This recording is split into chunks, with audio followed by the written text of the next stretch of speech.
Kevin. Thank you, Kevin. My name is Steve Lee. I'm going to be the moderator. You're going to see me at the beginning, and then I'm going to actually sit down here and moderate our debate participants is what we'll be doing. So I'm not going to be up here much at all until at the very end we'll do some Q&A, some question and answers at the end, which I'll give more directions for that. What I'd like to do now is I'm going to introduce our debate participants, and as I call their names, if you can come forward and they can associate your name with a face. The first person I'd like to introduce is JT Eberhard. JT. JT is the author of the popular blog, What Would JT Do? He's the co-founder of Skepticon, and he's the high school organizer for the Secular Student Alliance. Thank you, JT. Our next debate participant is John Ferrer. John Ferrer is professor at the Tarrant County College, Texas Wesleyan University, and Pantego Christian Academy. He teaches philosophy, logic, ethics, world religions, church history, and Christian apologetics.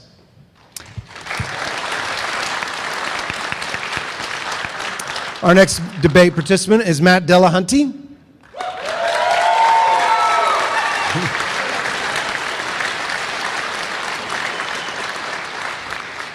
Matt Dillahunty is the president of the Atheist community of Austin and host of the Atheist Experience TV show and the Nonprofits podcast. Thanks, Matt. And our last debate participant is Dr. Robert Sloan Lee.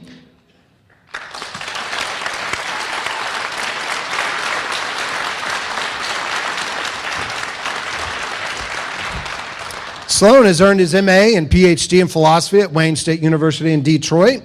He teaches logic and philosophy at the Cambridge School of Dallas and is the director of the Philosophy of Religion discussion group called the Dallas Socratic Society. He's married and has a 6-year-old daughter who wants to become a paleontologist when she grows up. Thank you.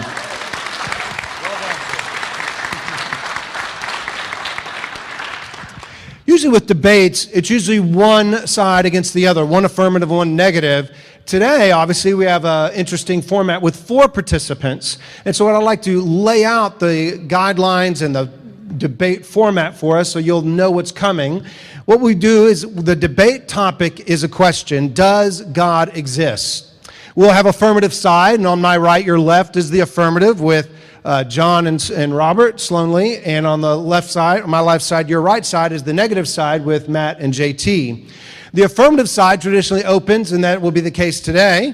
And what will happen is the affirmative side both participants on the affirmative side will open, both with the 10-minute opening, and then after both of them do their opening, the negative statement will be given, both 10 minutes apiece as well.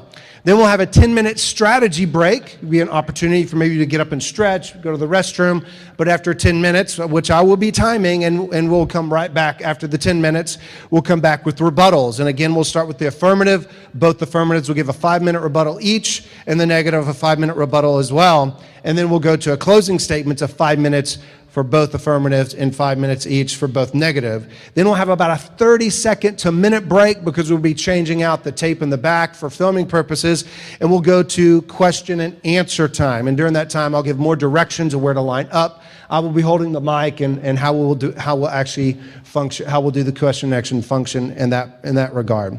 With that, I'm gonna go ahead and sit down, and when I direct the affirmative side to begin, they may.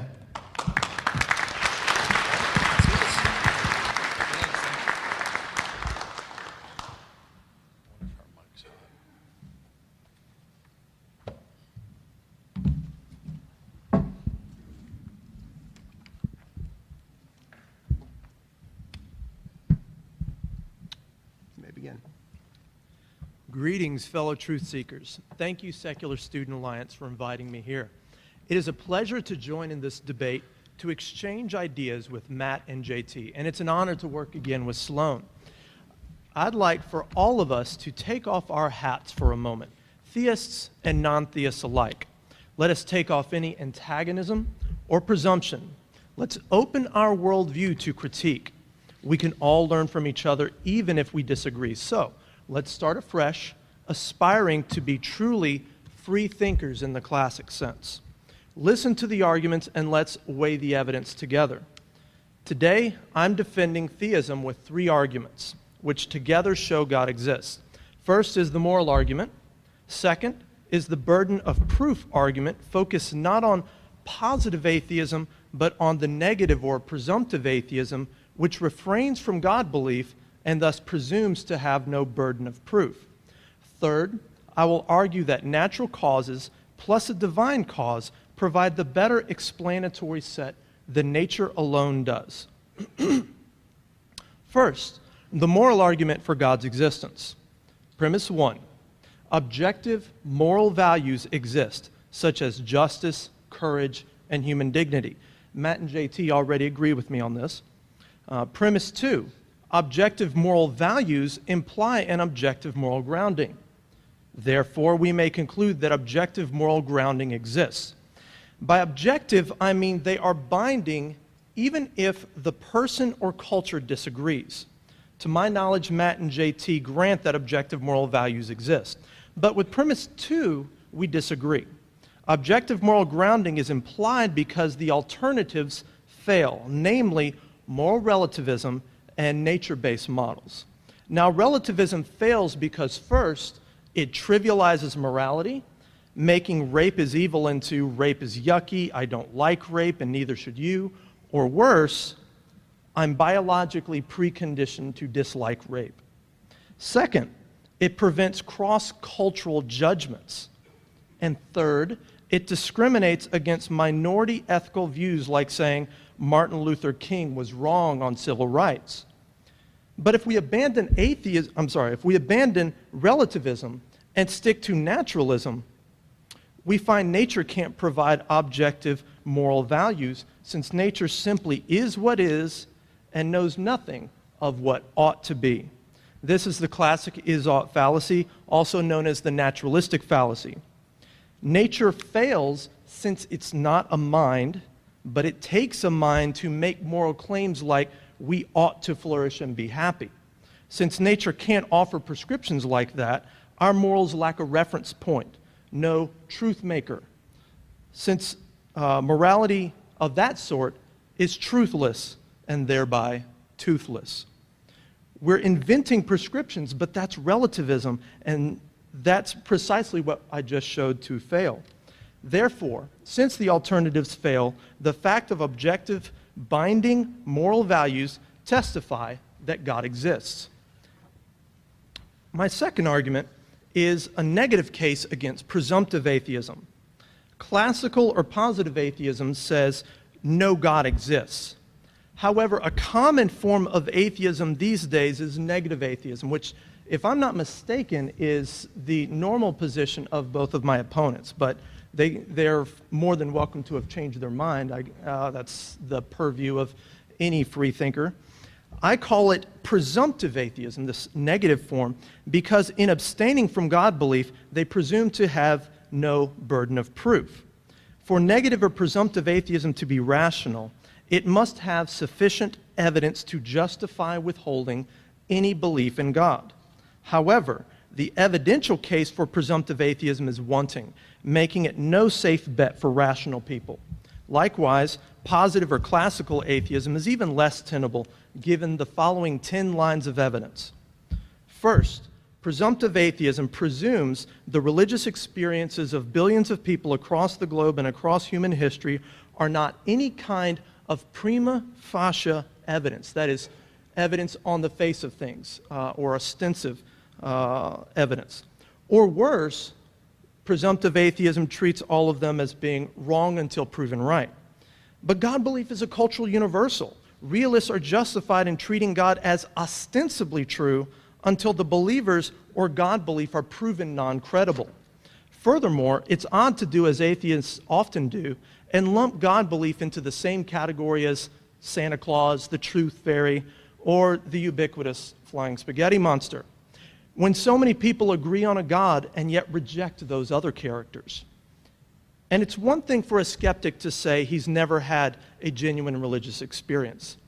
It's another to tell someone that they haven't either, and still worse, to say that neither have the countless others across the globe and human history. Second and third, presumptive atheism presumes that none of the thousands of miracles or revelational claims are worthy of belief, yet only one need be right to vindicate theism. Fourth, we are neurologically hardwired for theism.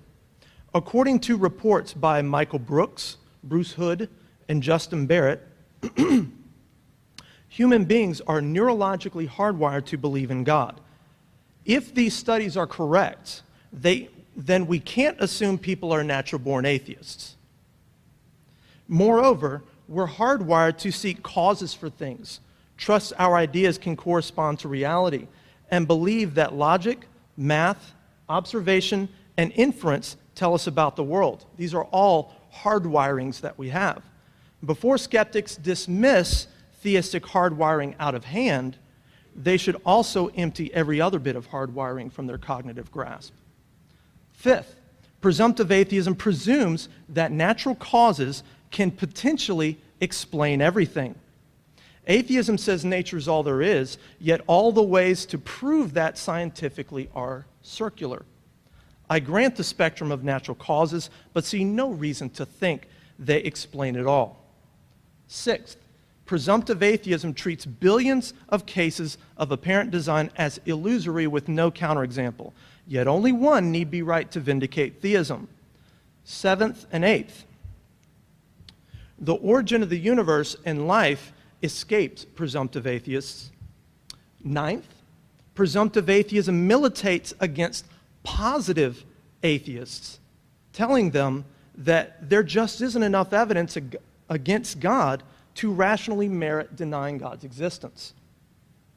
10th, presumptive atheism is compatible with God's existence.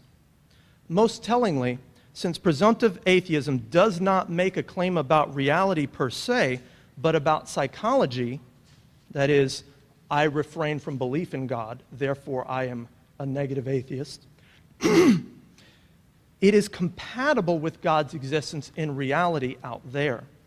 But if atheism can be true while God exists, then it's not much of an atheism.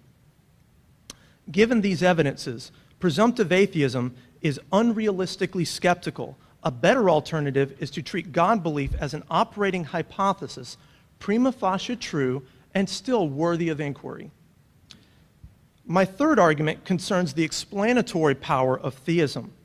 Supernatural plus natural causes are a better explanatory set than natural causes alone.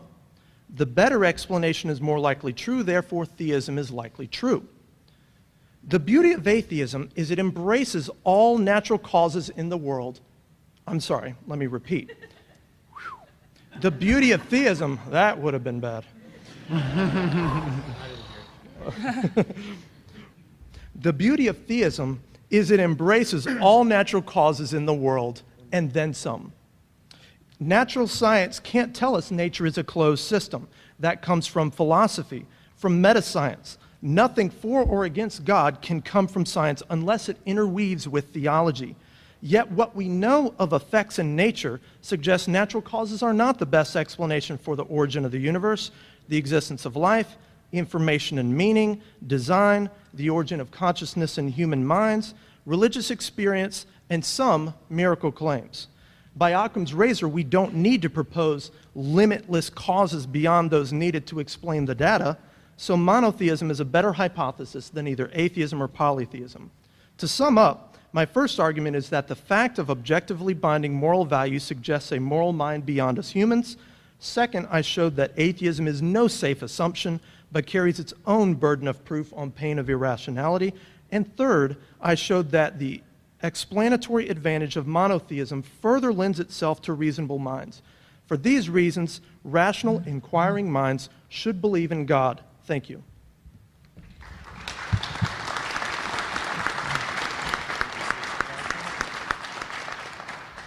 Affirmative number 2. You may begin.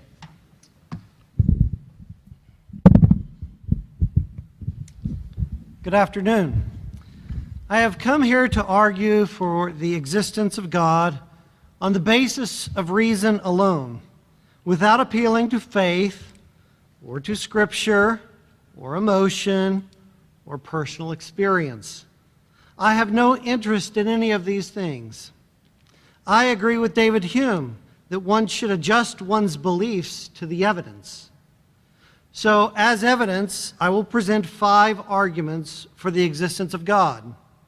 And I will use the term non-theist to include atheists, anti-theists, and agnostics. The first argument begins with the fact that many non-theists have moral knowledge and act on that knowledge in order to live morally good lives.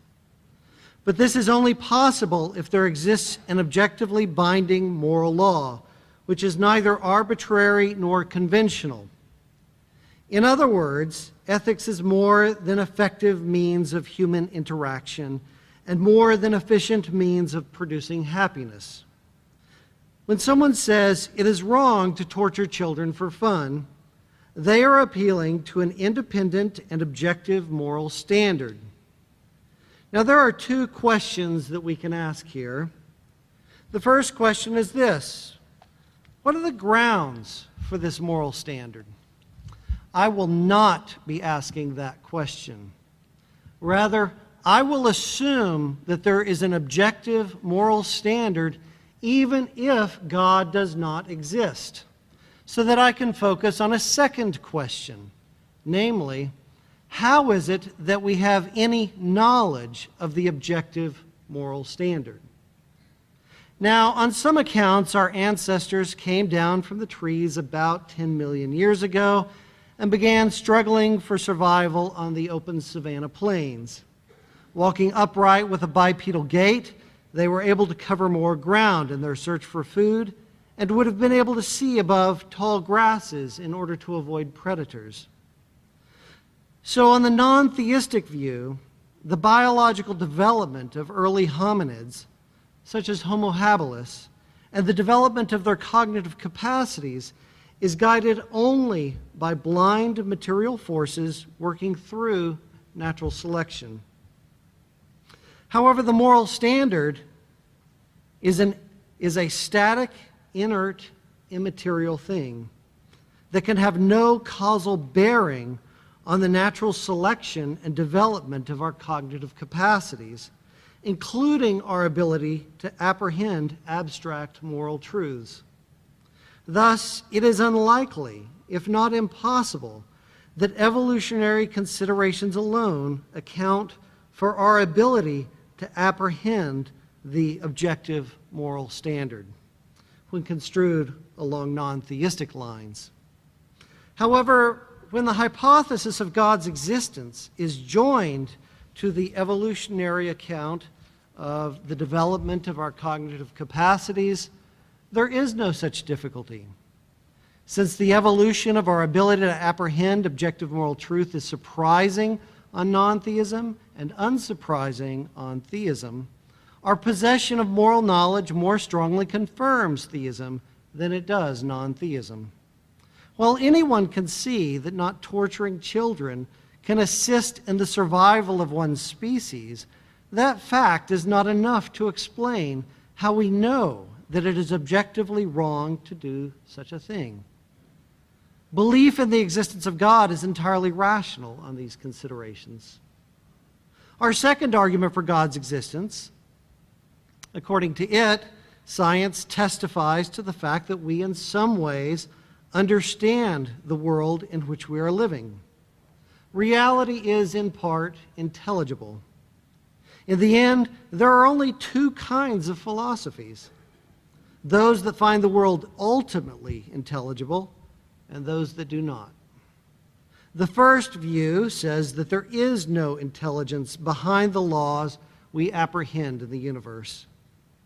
Rather, everything sprang forth from a primordial chaos.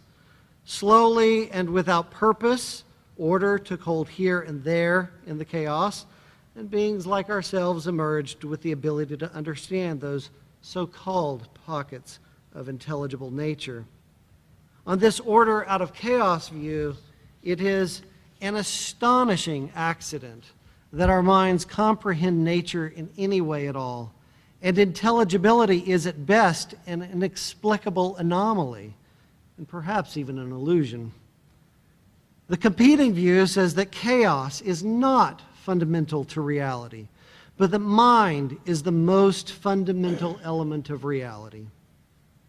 This eternal reason hypothesis leads one to expect that there should be minds in the universe that can, in part, understand that universe. We believe that scientific laws that apply in certain cases will apply in all cases of that sort. But why do we believe that? Science itself cannot account for our trust in the intelligibility of nature or the reliability of scientific laws. But the fact that reality is intelligible is natural and fitting within the context of theism. It follows from this that there is good reason to believe that God exists. Our third argument for God's existence is based on our subjective experience of beauty in the natural world. While beauty as an experience is in the eye of the beholder, the experience of beauty is brought about reliably in us by objective features in the universe. This argument is straightforward. First, if nature is rooted in forces that are indifferent to values pertaining to beauty, then nature is no more likely to be seen as beautiful than are the works of humans when those works are made without artistic intent. Second, it is an empirical fact that nature is seen to be extensively shot through with beauty, whereas the products of human beings are rarely seen as beautiful when those are made without artistic intent. Therefore, we should conclude that nature probably does not originate in forces that are indifferent to the experience of beauty as non-theism maintains, but that nature is likely to be the work of a mind, and particularly of a mind attuned to the value of beauty. In short, the perception of beauty in the natural world gives us good reason to think that God exists. According to the fourth argument for God's existence, if one thinks carefully, one can see that the concept of God is the concept of the greatest conceivable being. That is, an unsurpassable being. And this is just as necessary as saying that triangles have three sides. Moreover, there are independent grounds for believing that it is greater for something to exist than not exist. That is, existence surpasses non-existence. It follows deductively from these two premises that God exists. All of the major objections to this argument fail. I have studied them all. They are all fallacious. According to the fifth argument, our best scientific theory for the origin of the universe is the standard model of Big Bang cosmology. On this model, matter, space, and time came into existence about 13.7 billion years ago. So whatever brought the universe into existence must be, by the nature of the case, immaterial, spaceless, timeless, and immeasurably powerful. Theism holds that the universe is in some way dependent on God. Even if a coherent naturalistic alternative could be constructed to explain the Big Bang, it would be no more rational to believe than theism, given our current evidence. Therefore, this argument provides evidence for theistic belief. In conclusion, I have easily discharged my burden of proof with these 5 arguments for God's existence, and if time permitted, other arguments could be given. So it is reason that supports belief in God's existence. And it is to reason, and reason alone, that we should give our consent. Thank you very much.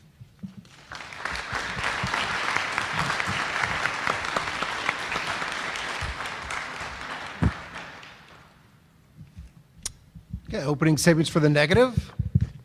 You may begin. The first thing we need to do in addressing the God question is to look at the historical trend in discovered knowledge. History is rife with failed examples of where God was posited as the explanation for something and then failed. For instance, lightning was once thought to be the hand of an angry God, but was later found to be the result of mindless forces acting upon inanimate objects. Disease was once, in the absence of a natural explanation, thought to be the result of demons, but we now know that it's just microorganisms. Likewise, the order of the solar system was once thought to be produced by God's hand, but now we know it's simply gravity and what happens when gravity acts on objects with mass. And these are all testable predictions. They're testing what the world should look like if God doesn't exist versus what it would look like if he did. And we soon start to realize when we start playing these things out that God has no predictive power. You can't start from if God and predict something and go and see anything that doesn't look like a godless universe. And you can actually test this for yourselves. Try for just a minute to think of some question for which we once had a religious answer, but for which we now have a scientific answer. I mean, this should just be impossible for you. Or next, try to think of a proposition for which we once had a scientific answer, for which we now have a religious answer. This is the one that should be hard. The first one's as easy as geocentrism. But this establishes just what a one-way destruction the explanation of how the world works has been to all ideas of God's existence, which is what we would expect to see if naturalism was all there is out there. There literally was a time when nothing was explained, and ever since that time, quite literally everything we have explained has been found to be natural forces acting upon inanimate objects. So even for things we haven't explained, such as the question, from whence comes the universe, a wise person needs to look at the historical trend in discovered explanation. To reduce this to a metaphor, imagine you've got two boxers who have fought millions of fights. One of those boxers has won every single fight ever, and they're about to fight again. Who do you bet on? It's obvious you bet on the one that has continually won. Which brings me to my next point. Science is not finding God. It's finding a lot of things. It's finding out how big the universe is, how old the universe is. It's giving us microphones, bottled water, plentiful food, medicine. It's doing all this stuff, but it's not finding God. And one of the reasons for this is the universe does not look designed at all. The counter you'll hear to that is, but look at everything. It's so ordered. It's so complex. But the universe creates order and complexity all by itself. Take snowflakes, for example. They're far more complex than liquid water, each of them unique, but nobody feels the need to invoke a snowflake-making God because we know the natural processes that create that order all by themselves. This can even be said of the stars. All you need is a big cloud of hydrogen, big enough to accumulate enough mass to kickstart gravity. It'll collapse, and you'll get a much more complex star out of this cloud of not complex hydrogen. All you need is natural forces acting on inanimate objects. No appeal to God is necessary at all. So pointing to complexity does not rescue the God hypothesis. Atheism predicts a universe in which order is created all by itself, just through natural order. Theism, or the existence of a God, predicts a universe where we'll be finding God as an explanation for anything. And to take it further, there are flaws in design. And not just like complex flaws that are simple enough for human beings to perceive, which makes no sense if something far more clever than we designed anything. Some examples. The appendix creates a scant amount of white blood cells, which we don't need. You could have your appendix removed. You'd never miss it. But for a lot of people, it's a ticking time bomb that can explode and cause a lot of pain. This is either malicious or downright incompetent. Another example is your eye. Your eyes have a blind spot. This is a mistake that even a freshman engineering student should be failed for. Your eye compensates by jiggling. This makes perfect sense if we evolved through natural means, but no sense whatsoever if God had a hand in anything. Another example is DNA. DNA replication is clunky and flawed. It creates all kinds of conditions like Down syndrome and even cancer, which is a result of a flaw in DNA replication. Once more, we can perceive this. Why didn't a God? To take it even further, the universe does not appear designed for life. And 99.9999999% of the universe is absolutely lethal to life. If you were to take this hall as representative of the universe and take all the space where life could possibly exist, it would be a speck so microscopic none of you could ever find it with literally every instrument human beings have. But nobody would conclude then that this hall was designed for life.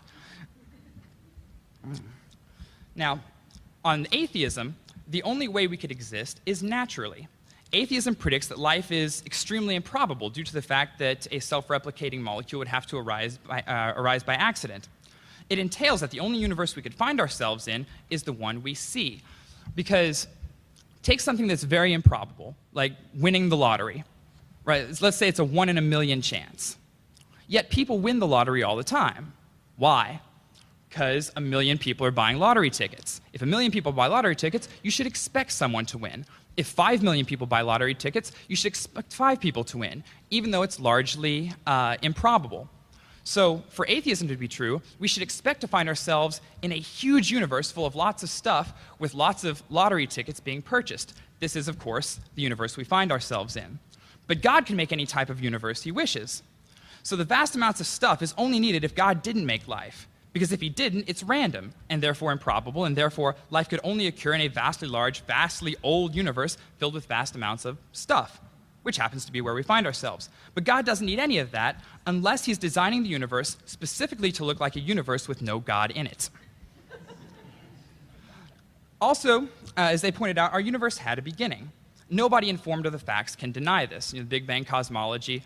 However, how can a bodiless mind exist and accomplish anything in a place where there was no time for them to accomplish it in, no space for them to accomplish it in? And what's more, minds as we know them exist only as machinery powered by tissues. And these tissues are made up of elements that were created in stars over time, the heavier elements. How could minds exist before the creation of those elements? How could a mind exist before stars? If our opposing team has evidence for how a bodiless mind can exist, they would need to present it to overcome that hurdle. And if thought does not require a functional brain, why do we have them? Your brain is this huge resource-hungry hog that makes your head huge and uses up most of the material we ingest. It's also the reason that without modern medicine, we kill our mothers during childbirth a lot of the time. In fact, there are actually hominid species before us that killed off their whole species because their brains were too big and their mothers died too often. That's crappy design, to say the least. My next argument is the argument from suffering or argument from divine inaction. If God is evil, it would not allow us happiness. But we can be happy. I'm happy right now. A benevolent God would not allow us suffering, but we can suffer. An indifferent God, a pitiless God, looks exactly like a universe with no God, and Occam's razor cuts it right out. There is no moral agent in the room. For instance, one of the stories that gets brought up on this a lot is the story of some parents who were cooking dinner, and their child was running around, reached up and grabbed a piece of the meat and ate it. And they rushed him to the hospital, and a couple hours later, he died of E. coli poisoning. Now, any of us in that room would have done something if we had seen it. We would have moved the meat. We would have told them not to eat it. So would the parents. But they have the limitation of not being able to see their kid all the time or pay attention to everything. But God doesn't have those limitations. If there's a moral agent in the room that is at least as compassionate as we, and I hope God would be at least as compassionate as we, it would have done something. But atheism predicts there is no moral agent in the room, and that's exactly what we see. The last argument I have is the argument from divine silence. All God needs to do is come talk to me. I have questions. I have Tuna Helper in my house. He could swing by. And my friends who care about me and want me to believe something actually come and talk to me, but God doesn't do this. God would not be giving people contradictory messages and experiences of the divine, which is exactly what we're seeing. Compassion would compel God to give us the best chance at salvation, not the worst, or at least the best chance of knowing the truth about the universe. This results in tons of man-made religions, which is exactly what atheism predicts. In a universe with a God, we would all have some agreement on who God is, what his will is, but we don't. The universe doesn't look like it was like the universe predicted by the God hypothesis at all. It looks exactly the opposite. It looks exactly the way we would expect it to be if atheism were true. We don't need God to explain the universe, therefore atheism's true. Rock.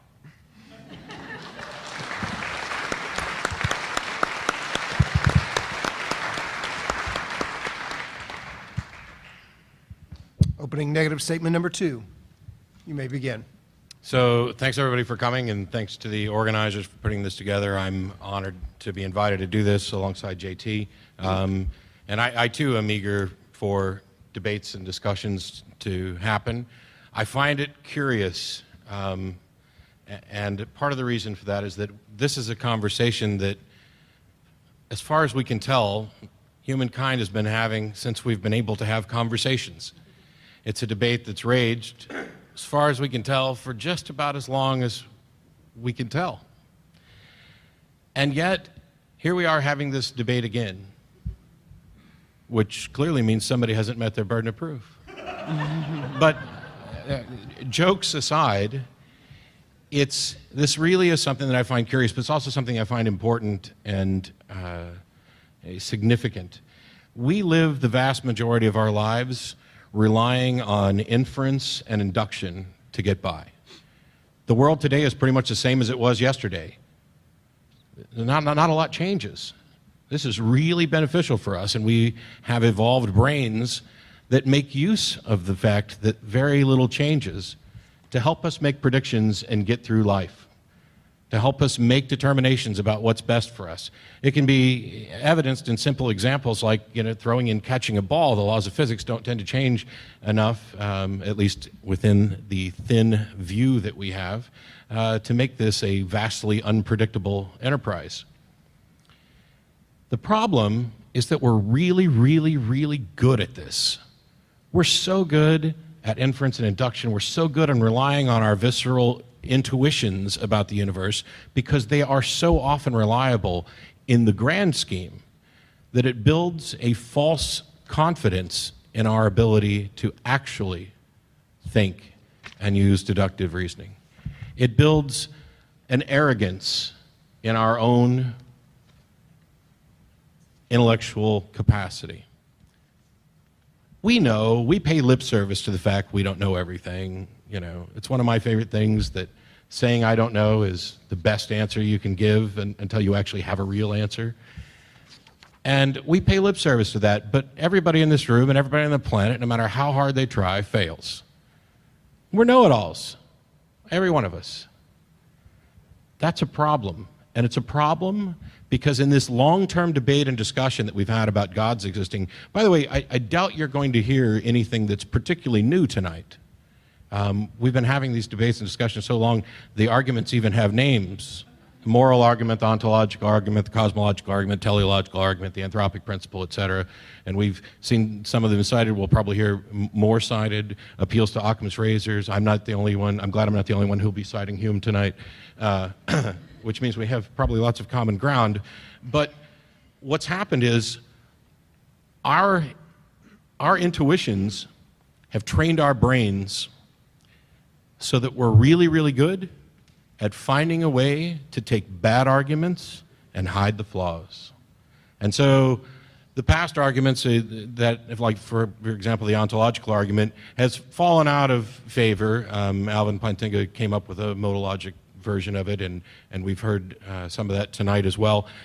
But we're good at that. We're good at hiding the flaws. We're good at deceiving ourselves. If you expected one side to show up here and present all kinds of hardcore evidence for the existence of God and the other side to show up with all sorts of evidence that there are no gods, you came to the wrong place. In reality, my view of this, and we've heard it phrased as positive and negative atheism, is that this is much more like a courtroom where there is a burden of proof, there is a base presumption. You've heard the reference to presumptive atheism. And we're here to roughly establish guilty or not guilty, not necessarily to demonstrate innocence.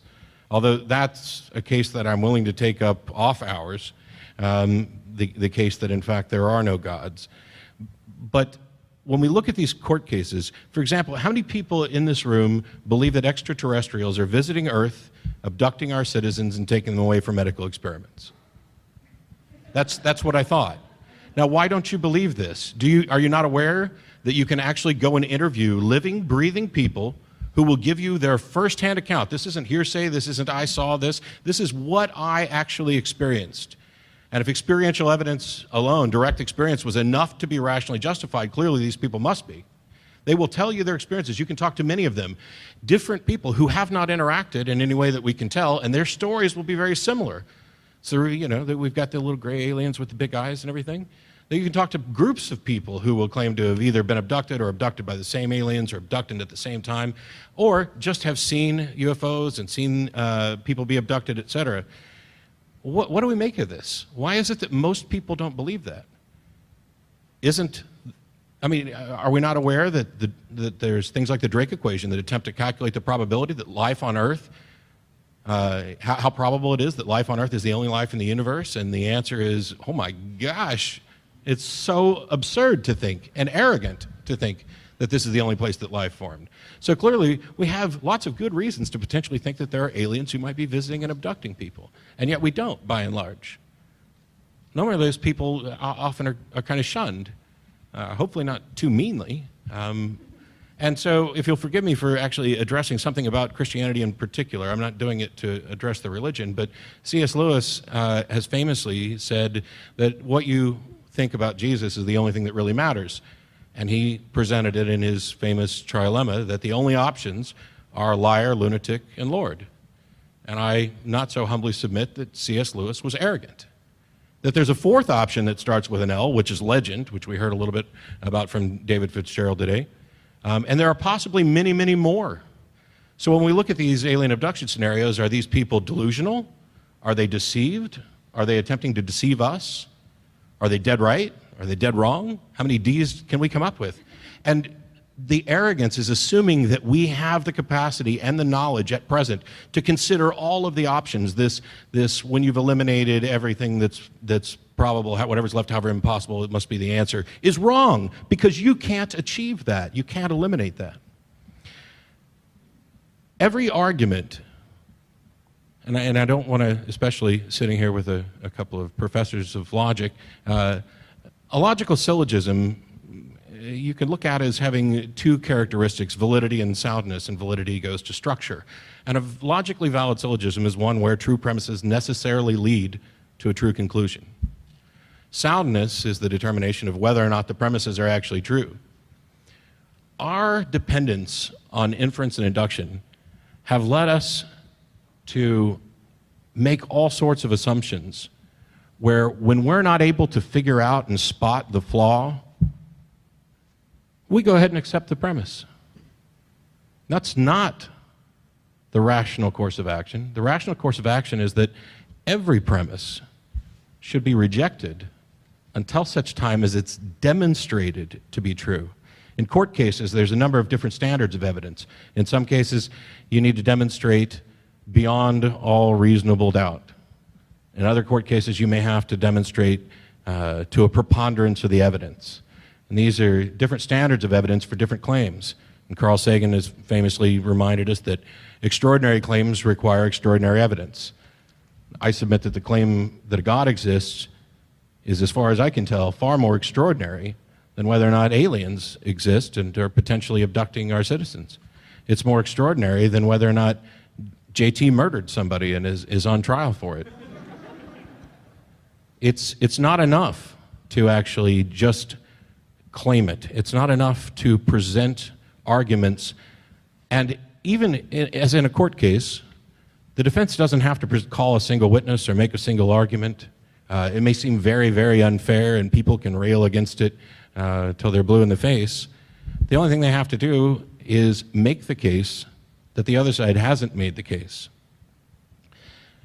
We're in pretty much the same position here. I don't have to defend the claim there are no gods, just as I don't have to defend the claim JT is innocent. I may be able to present evidence that could lead some people to that conclusion. And there are atheists who are in the not guilty category, who don't believe a God exists, but they're not convinced.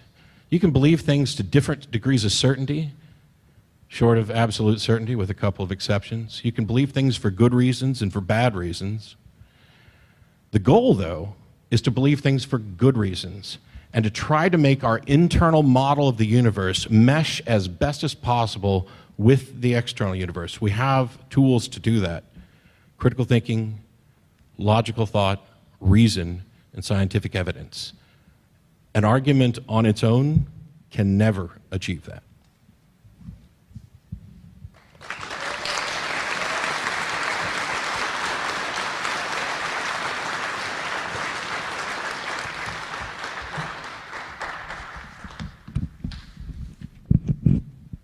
what we're going to be doing here is we're going to be taking a 10-minute break for you, but what the participants will be doing is doing a strategy session. So technically the debate is still ongoing. So if I could ask you to keep silent as much as you possibly can, feel free to go to the bathroom, to get a drink, to look at the tables outside with the things they brought to sell. But if you could keep it to a very quiet session for the 10 minutes for our participants to actually strategize. Thank you. The audience will please gather to their seats. We'll open up to our second half of the debate for our rebuttals. We'll begin with the affirmative. Both affirmatives will be 5 minutes apiece. You may begin. My opponents pointed out the rationality of the universe and that science supposedly has the steamroller effect on all of the religious claims throughout history. I would like to point out that theism postulates that the universe is indeed rational, that our senses are reliable, that natural law is going to explain the vast majority, 99.9% of things, and what the non-theist might claim is an anomaly or is just yet to be explained by science. Some of those, the theist can postulate, could be miracles. But bear in mind that a great deal of science owes gratitude to its forebears, the belief in a rational universe, the intensely personal conceiving of different elements of the universe as revealing the mind of God, similar to perhaps a love letter of your spouse. If I were to read a love letter, I could perhaps describe the lines, the squiggles, and talk about the relation of ink and paper, and I could come to a great deal of knowledge, but knowing that there's a person behind it has uniquely inspired the sciences in the Western world, because science didn't emerge in India and in China. What did emerge of it was not much compared to Renaissance and Enlightenment era. But it was the belief in a personal God, which is precisely what Sloan and I have suggested is a fair hypothesis, given that billions of people already agree. Now, what evidence equally is expected by both sides is not evidence against either. And the regularity of nature does not disconfirm theism in the slightest. It's actually anticipated and predicted. Also, skepticism has the curious challenge or curious oddity about it that it is very easy to question. Anybody can question, anybody can doubt, but I would postulate that doubt itself deserves to be justified. Doubt can be very lazy. Doubt can be a corner-cutting effort to prevent having to really think through complicated issues. Now, I'm all for doubt. I think there's excellent ways to use doubt to come to knowledge, but I do not for a second ground the default presumptive atheist, the intellectual high ground, as having no burden of proof. Now, it is true that presumptive atheism takes a position that is making no claim about reality. I grant that. But there's an implicit counterclaim that their presumptive atheism is rational. Now that gives you one of three options. It could indeed be rational, it could be irrational, or it could be non-rational. And frankly, I don't believe either of my opponents are content to say it's totally non-rational or that it's irrational. But if it is to be rational, then that doubt must be justified. And I gave 10 lines of evidence, which from what I can tell weren't really addressed as such. Because like I said, the vast majority of nature we expect to be patterned in keeping with a rational God. Plus the idea that science makes God superfluous, I don't grant this at all, because the fact of mind as we know it deserves an explanation. And from what we know, non-mind has never been shown to be able to produce mind. Non-moral is of nature has never been shown to be able to produce the oughts of moral thought. As far as the bad design element goes that my opponents brought up, bad design, as long as there's even one element of design in the universe, that's sufficient to show that there is a God. Remember that theism is remarkably adaptable. Theism can affirm a God who's limited in power and perhaps evil, a la Rabbi Harold Kushner. Theism can correspond to a flawed scripture, a la Karl Barth. Theism corresponds to the imperfection and what theologically is called the fallenness of the universe, a la Genesis 3 and on. Also, the idea that theism is a science stopper, I would suggest that atheistic naturalism has just as much capacity to stop science. And my key example is junk DNA, expecting that we would find a bunch of junk that is superfluous add-on throughout the centuries of evolution and the millennia of evolution. Many people concluded that this extra stuff that doesn't code for protein must be junk. And only recently are we coming to the conclusion that there's a tremendous amount of information happening at the DNA level that explains how we get to what we have in life. Okay, the second affirmative rebuttal. You may begin. All right, there's way more that I would like to address than what I have time to address and what our opponents have spoken to this afternoon. So I'm just going to try to hit a couple of the highlights, and hopefully some of the other issues will come up during the question and answer session. First, let me review my arguments. What specifically did our opponents say about any of my particular arguments? My first argument, the evolutionary argument for morality. Well, Mr. Dillahunty said it had a name. It was called the moral argument, but then moved on. Well, I call it the evolutionary moral argument. And I haven't heard anyone else present it. I developed it myself, so I think it's original. And I don't think that saying an argument isn't original is really a critique of that argument. So even if my argument wasn't original, so what? The argument from our perception of order in nature, Mr. Eberhard spoke about cancer and as an example of a dysteleology, bad design. We don't need a snowflake designer. I didn't appeal to God as as an explanation for any particular instance of order that we see in the universe. My argument from the perception of order in nature appealed to the fact that we perceive order in nature generally. They didn't speak to that issue. My argument from beauty, nothing at all was said in response to that. My ontological argument, again, just an observation that we've spoken about. Other people have talked about it. It's not really an objection. And the argument against Big Bang cosmology, Mr. Eberhard admitted that the first premise of the argument is true, that the universe began to exist. So he granted a premise of the argument but didn't specifically object to it. They did make general observations. How am I doing on time? 2:48. Okay. They did make some general observations I'd like to hit. God isn't really an explanation, seemed to be one of the things that was said by Mr. Eberhard. Well, if you only accept mechanistic explanations, then God isn't going to be an explanation for anything. But that's the fallacy of begging the question, and I don't see any reason why I should beg the question here.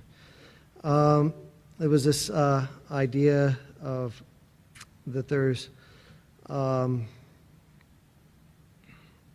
Mr. Dillahunty brought up. He said we are sometimes arrogant in our ability to use logic and reason, that we hide our flaws, fall prey to instances of confirmation bias.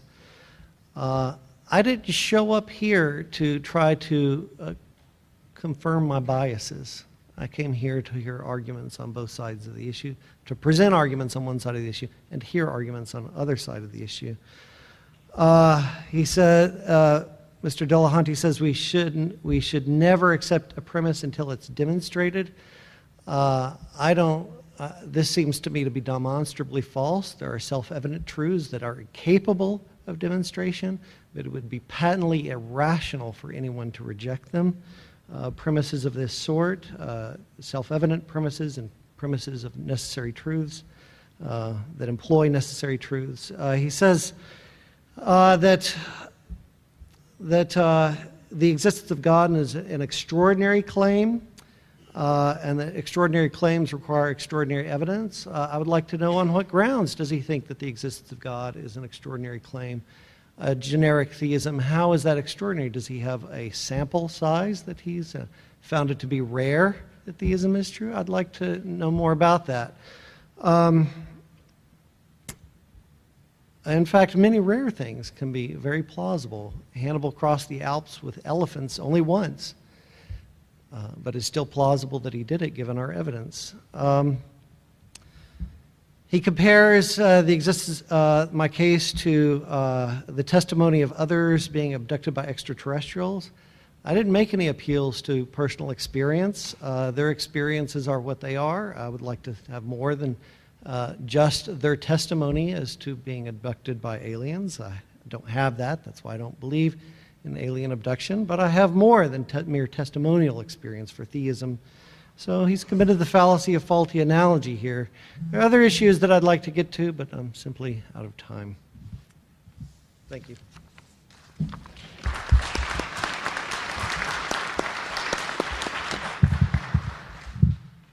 Move to the negative rebuttal. You may begin. Both Ferrer and Sloan said similar things. Ferrer said, my 10 lines weren't addressed. That's because it was the opening round and not the rebuttal. The rebuttal round is this round. Sloan... Pardon me, I'll stop the time. The audience will refrain from applauding because it only takes away from the speaker's time. I agreed. Sloan said that Matt compared his argument to existence from aliens and didn't address X, Y, and Z. That's because it was the opening round, not the rebuttal, which is now. Okay, on to rebuttal. All right, for his presumptive atheism, his 10 lines of evidence, presumes that experiences are not evidence. They are evidence, they're just very bad evidence. If God existed, personal experience should corroborate with everybody else. But if one religious sect's religious experience is right, usually all the others have to be false, especially with monotheism. So even individuals, say Christians or Muslims, must admit that the starting probability of someone being completely deluded about their religious experience must be much higher than any genuine religious experience for them to be right. What's keeping us from saying they're all similarly deluded due to some fault in psychology? I said so many people agree on a God. No, they don't. There's so many different competitive ideas of God. It's more like people making up their own gods and then having them clash. That is far more likely. We can't tell other people if they haven't had a religious experience. I think they're genuine, but we can certainly say you're probably wrong. Go back to the argument about starting probability of religious experience. He said we presume miracles aren't true, but every attestament to miracles, they generally seem to be culturally determined. And what are the odds that the laws of nature have been somehow suspended in your favor, or that you are somehow wrong? Naturalism has to be the presumption there. He said we're hardwired to believe in God. And he said the evidence for this is that we're hardwired to see order. Well, yes, we see order. This is the evolution of the brain. All we need is a universe in which distinctions exist and the ability to perceive them. It's a survival mechanism.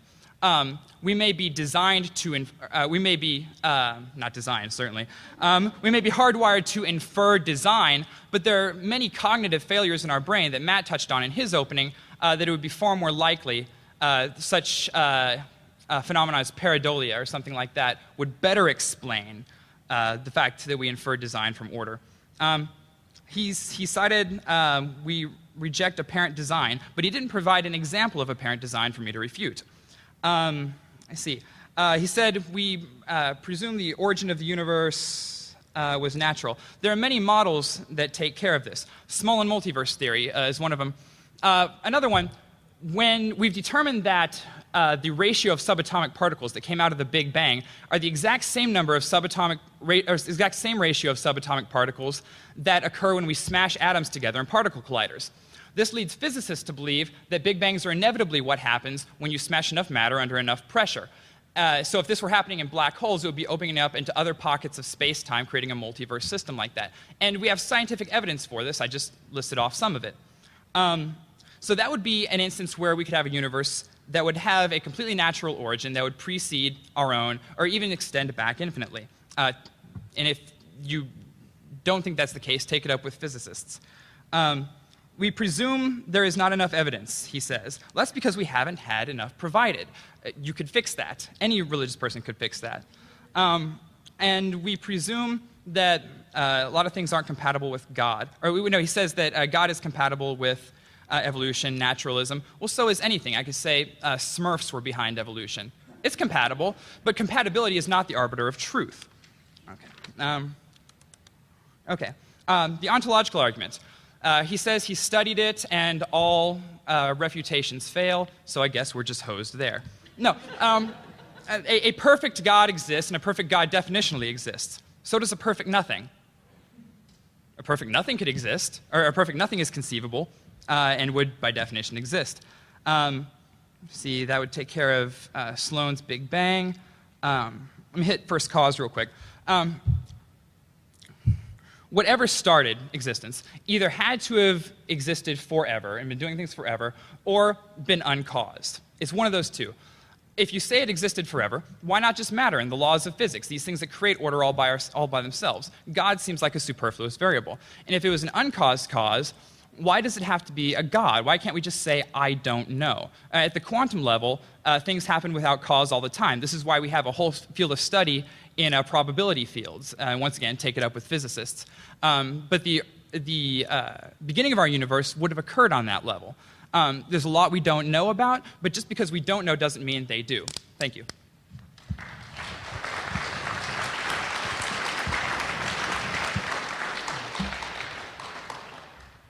The second negative rebuttal, you may begin. I sense a theme of nearly running out of time. On the morality issue, unfortunately, I've been running around and having actual entire debates on that subject, so let me condense it as quickly as I can. I see no reason that it's not entirely possible to begin with very, very simple things, including fire, hot, bad, and have this evolve as we learn more into morality. We need nothing more to begin with than our own self-preservation. You can challenge whether or not self-preservation is something that we should value, and I'd say that those who didn't value aren't here. They're gone. We are the product of millions of years of evolution, of learning more and more about the world that we live in, what benefits us, what harms us. We're far from having everything perfect. If you imagine, for any given scenario, there are a finite number of possible actions that one can take. They're not all the same, which means there's differences. We contrast those differences and try to determine which ones are more beneficial to us, which ones are more beneficial to our group. Yes, we have a selective preference for our own species. I'm a proud speciesist, or at least I'm not embarrassed about it. And we figure out which ones are harmful. Now, you can have this scale where you're constantly trying to figure out what are the best possible outcomes. Those represent objective moral absolutes, objective in the sense that they're not contingent upon any one person. I'm not a moral relativist. I've railed against moral relativists for years. The idea that, oh, my culture says it's okay, so it's okay, is nonsense. On the subject that reality is intelligible, one of the options that Sloan gave was that there's no intelligence behind the laws of the universe. Yep, I accept that. And I don't mean to be flippant about that. It's because the laws of the universe are descriptive and not proscriptive. They're not laws like the Constitution that required an author. They are a description of the physical properties of the universe. There is no reason to even presume that they needed some author or some governor. On the question of whether or not why I find the question of God extraordinary, have I found it rare? Yeah, I've found it incredibly rare. I have yet to find a single example that I find reliable that demonstrates that a God actually exists, despite continued appeals to people to provide the evidence, and I was a fundamentalist Christian for 25 years, and many appeals on my own to God and then to other gods to present themselves or do something of that kind. I know that's not what we're talking about, but yes, I do find it an extraordinary claim. It ties in with something that John had said about his claim that the natural world plus the supernatural world is always going to be a better answer. Well, sure, it's magic. Magic solves everything. But until you demonstrate that anything supernatural has ever occurred, you cannot assert that it's a better explanation. In fact, it may detract from you finding an actual explanation, something that John seems to think that atheism is guilty of. His example of junk DNA, saying that, oh, we found this junk DNA. Well, guess what, John? It didn't halt science. Science kept going, and science found the flaws in those assumptions. So you're fear-mongering about the end of science as a result of scientists finding junk DNA is one that I just don't understand. But John said a couple of other things. One was that this idea of intelligence and reasoning and ability deserves an explanation. Those are his words. This is the appeal of religious claims and the appeal of claims about gods. Boy, it's really cool to have certainty. It's really cool to no longer have any questions and not be forced to say, I don't know. Sometimes when you say, I don't know, that's how you get to actually knowing. And those who assert that they know before it's justified are the ones that are halting this progress. There's an implicit claim that doubt, one of the options is that doubt is rational. I have a difficult time, I'm sorry, I don't know if I can even put this into words in a minute. I have a difficult time finding any way of viewing doubt as anything other than eminently irrational. Going back to the court case, if we have come, it's not always the case that you presume innocent until we've determined guilt. Not all court systems use that, and all in history use that. We've come to that understanding. We've come to the understanding that that is the best way.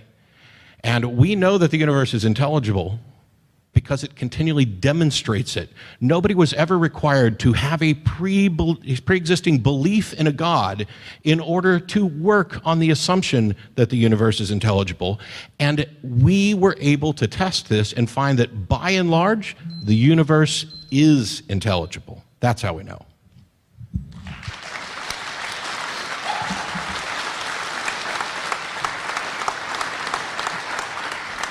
My closing's going to be shorter.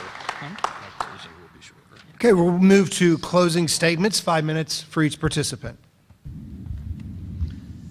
You may begin. Thank you for those comments. I'll try to respond to them quickly.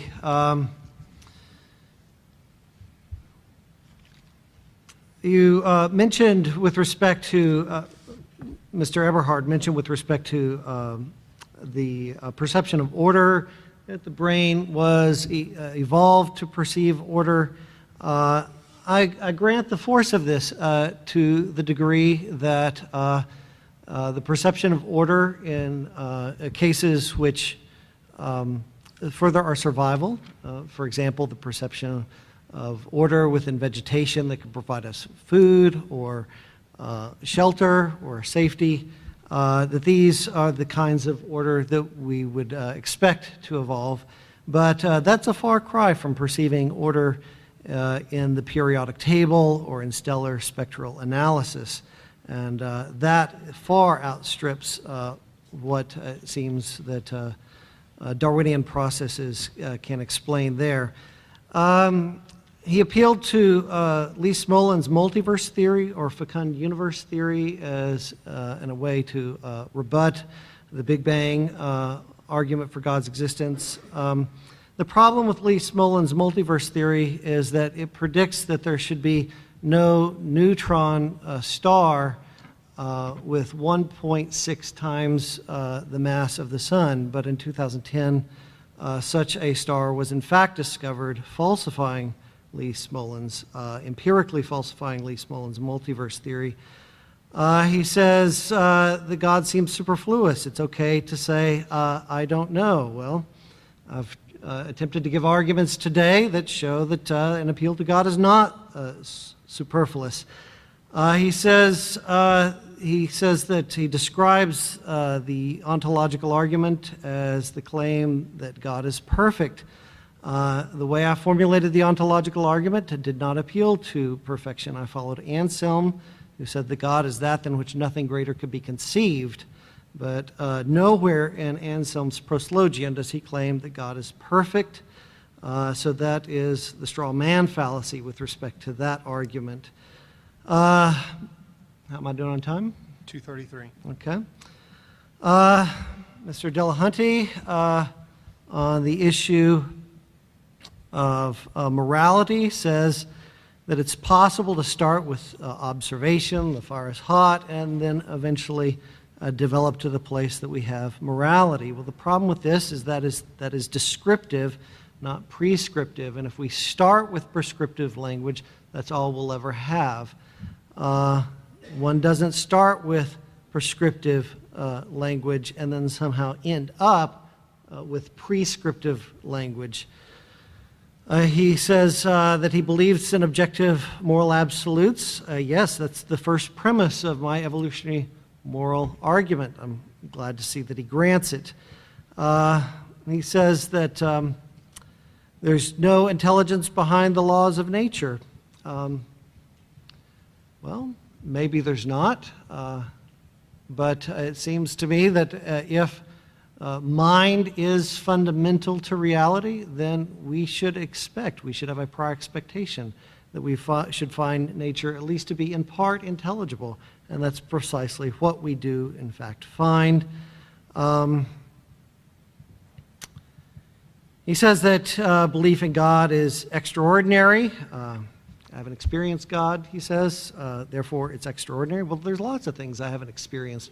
It doesn't follow from that fact alone that those things are and somehow inherently extraordinary. I need to see more of an argument to undergird that claim. He says that supernatural explanations have never been found, so you shouldn't appeal to supernatural explanations. Well, if we're barred from ever appealing to supernatural explanations, then guess what? We'll never find any. It's nice circular question begging. He says it's okay not to be certain. It's cool if we are certain, but it's okay if we're not. We're often not certain. We often don't know. I never claimed that any of these arguments provided us with certainty for the existence of God. All I did was claim that these arguments, the arguments that I presented, make it more likely that theism is true than non-theism. I didn't claim certainty with respect to any of those issues. How am I doing on time? 5 seconds. I'm done then. Thank you.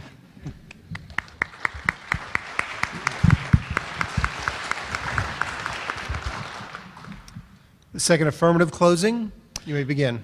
JT made the point that experience is bad evidence. I would postulate that for the individual experience can be profoundly powerful evidence. While I grant that, generally speaking, if one person has an experience and no one else has it, then that's not very compelling to those other people that did not have that firsthand experience. But when you multiply that billions of times over, one has to wonder, am I missing something?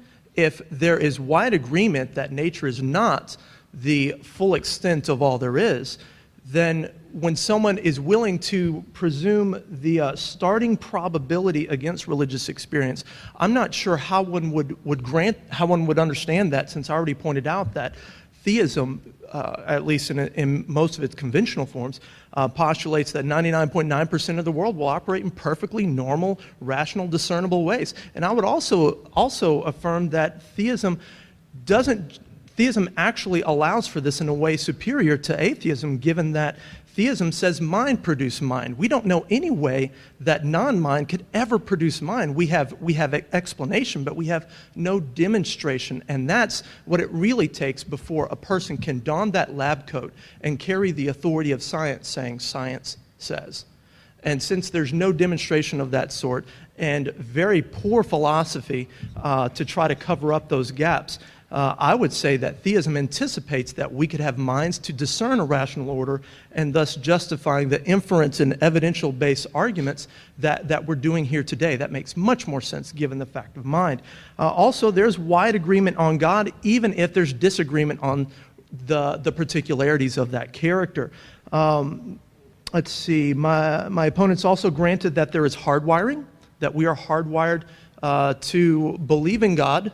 I would also reiterate my point that really wasn't addressed at all, that if we're hardwired to believe in God and we're hardwired to draw inferences about the world, to trust our senses as basically reliable, generally reliable, if we're going to treat it with an a priori skepticism, then what we end up with is not atheism strictly speaking, as it's commonly experienced today. But what we end up with is if we apply skepticism at that fundamental level, we end up with Nietzschean nihilism. We don't end up with the more happy-go-lucky, positive forms of atheism today. Not positive atheism, but negative atheism, strictly speaking. Also, as far as the first cause goes, we're not arguing from ignorance. We're not saying magic did it. That is a straw man and a hasty generalization. We postulate that there's a rational order behind this universe which justifies the rationality we find in the universe. And so we argue by a form of analogy that we know what intelligence is because we have some, and we infer an intelligence that's different than ours in some important respect, namely that it can do things at a time when we didn't exist to do them. Also, again, the first cause argument, naturalistic attempts at that tend to fail miserably. Sloan pointed out Smolin's hypothesis, but we can also say that theories that postulate an expanding and contracting universe has the same problem a bouncing basketball has, in that the bounces get smaller and smaller till nothing, and if it's winding down, then it needed to have been wound up, and if it had been wound up in the first place, something had to set it off. And that is the natural inference of the first cause. That is exactly why Albert Einstein was very discontent with coming to the full conclusions of his theory of relativity, because he realized that his steady state theory was not compatible with the evidence he was discovering. And bear in mind that he thought his form of belief about God was probably more akin to pantheism, which is a defeater to atheism. And then, I don't know what caused the universe. That was proposed. I grant that we don't know everything, but I am prepared to say we can draw reasonable inferences about some things, such as the first cause. And frankly, I'm just not content with ignorance. I think the spirit of science tells us to push that inquiry deeper and ask, are the natural causes the only causes? And even if you prove something 99.9% correct, there's still that grounding or sufficient, such as what theism predicts about the universe and natural causes. There's still sufficient grounds for asking another question. As for Matt's fire hot bad, these guys have totally dropped the ball when it comes to the moral arguments, failing to show that knowledge and moral behavior can correspond to an ought in nature.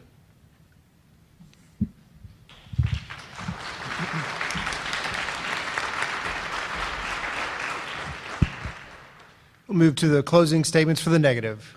Okay, Sloan said that he sees how we could perceive how naturalism could explain perceptions of order in little things, but not in the periodic chart like chemistry or physics. Why not? We use the exact same principles to determine the age of the universe as we do to determine how fast a rock falls. He didn't give a reason for that distinction. The problem with Smolin multiverse has been modified, and new theories replete with our newer understanding of the way the universe works exist. He also didn't provide any evidence against the black hole model I gave earlier. The ontological argument. He didn't say perfect God. He said being for which nothing can be greater. Greater is subjective. I might think the greatest jacket is this brown color, and you might think it's red. You know, what is greater in this case? I said there's no intelligence behind the laws. I don't even know what I was going with that. Okay. See. He said if we can't appeal to the supernatural, well, that's a circular argument.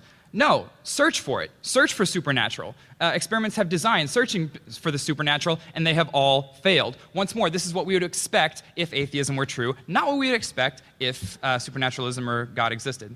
Okay. Ferrer says the experience of a single person is bad evidence, and is not the best evidence. It's evidence, but not the best evidence. And he's right. He said, but when everything is agreed upon, but everything is not agreed upon, God has all these different characteristics.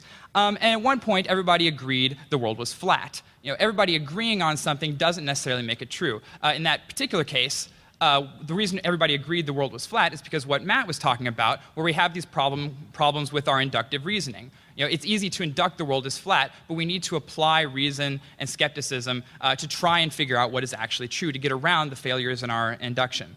Let's see. He says that God is compatible with 99.9% naturalism.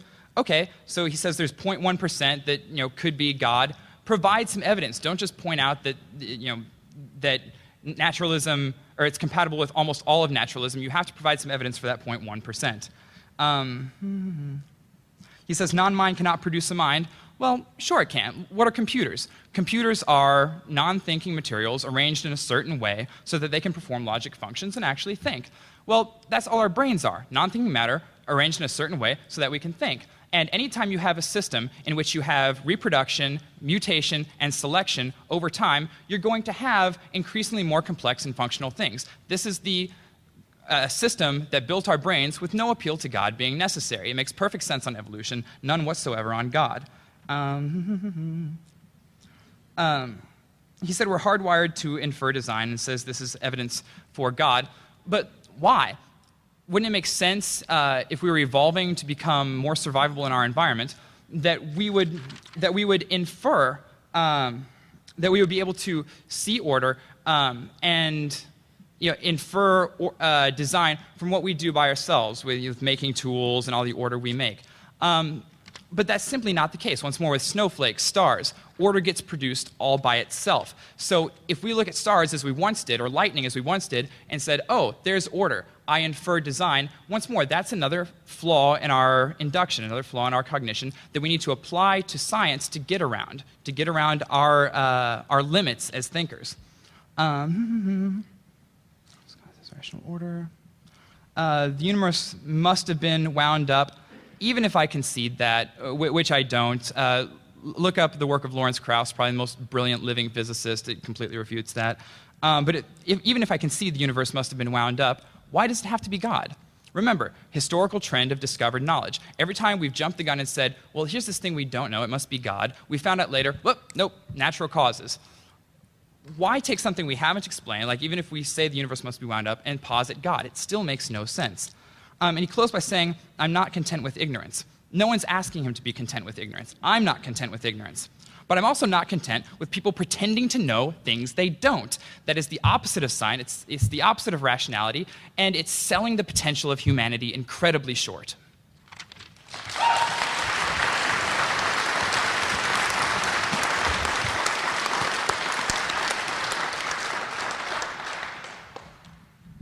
Okay, we'll move to 5-minute closing remarks.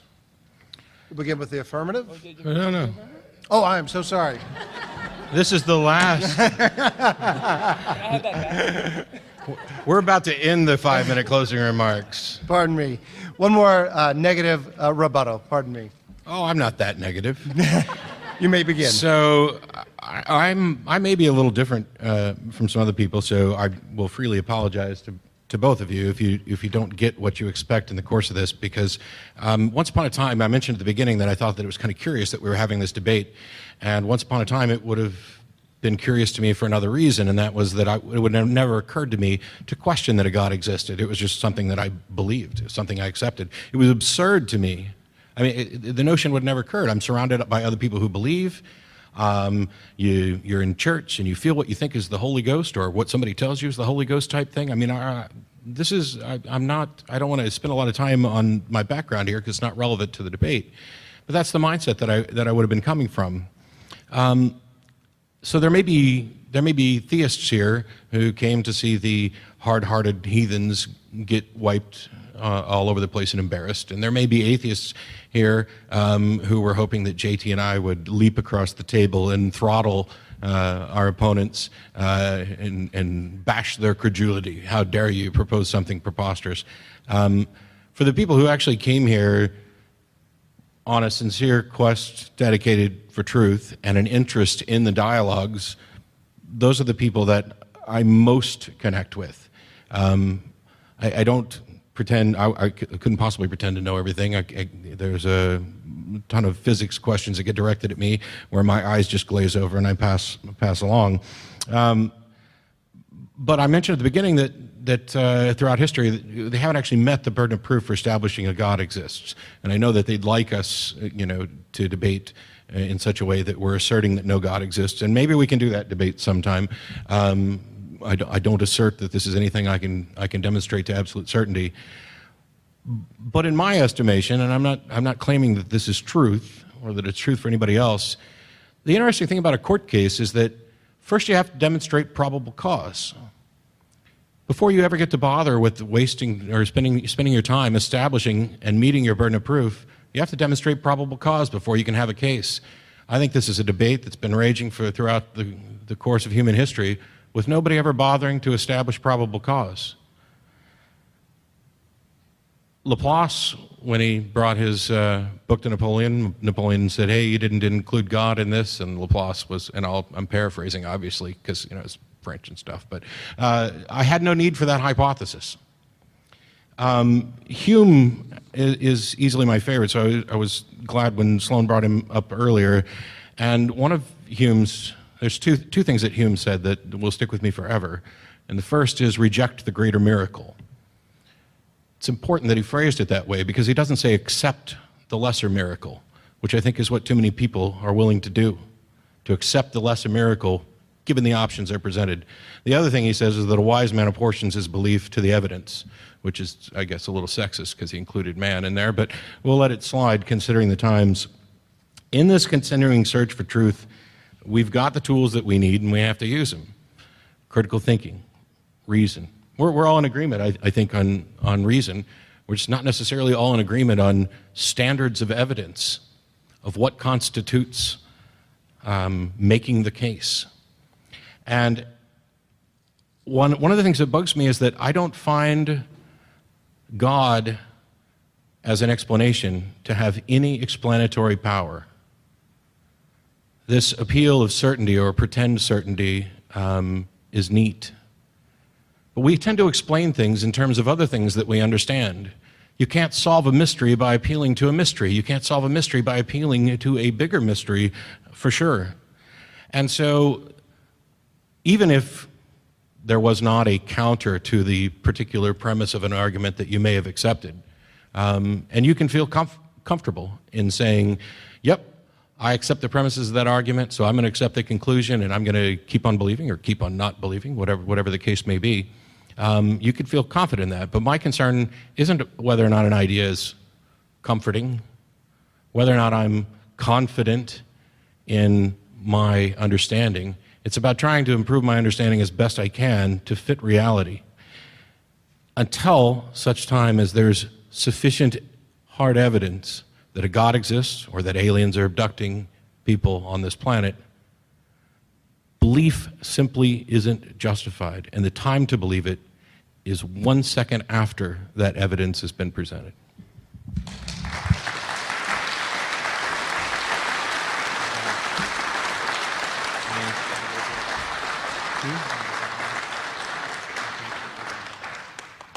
Okay, now we will move to the closing statements, beginning with the affirmative. That was the closing That statement. was, that's what happens when time flies and you're having fun. Let's move. I don't have a second closing statement. Did you bring a second closing? What we're going to be doing today now is move towards our Q&A time. I'm going to get my timer set. Would it be possible while you're setting up the Q&A for us to take a quick restroom break? Yeah, let's go ahead and do that. With it, y'all go ahead and move towards the restroom if you need to, but I'll describe to the audience how we will conduct our question and answer time. They're going to move the camera up here, and what we're going to do is I'm going to set up two lines. This will be a line for a question for the affirmative, for the adherents that believe, the participants believe that God does exist, and we're going to set up a line right here for a question for the negative, is what we'll do. I would like you to keep your questions quite concise if you can, and address it either to the affirmative or to the negative. I will alternate accordingly, unless there's no one in the line. And I will just keep going, and what they'll do is the affirmative or the negative will answer, and then we'll go to the next question. Know that you will not have a chance for a follow-up question. We won't be able to have that opportunity because we want to go through as many questions as we possibly can. Also, the participants realize that they will not be responding to their opponent's answers. We'll just move to the next question is what we'll be doing. How are we doing on the camera time? Okay, no problem. So as you formulate your questions, I'll give about a 30 seconds or a minute for you to formulate your questions, and you can go ahead and stand on one of these lines. Again, this is for the affirmative, and this will be for the negative side.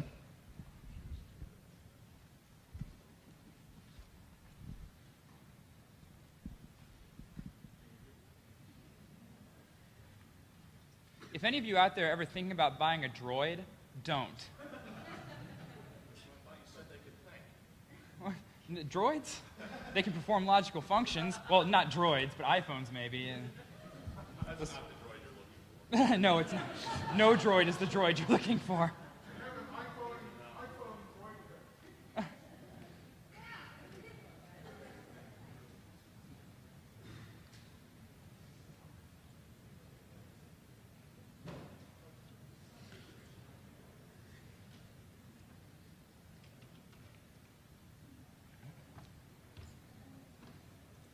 Someone pick a foreign language. French. Everyone says French. I hate that language. Give me a different language. Okay, she said Italian, so I'm going to go Italian. Here, come here.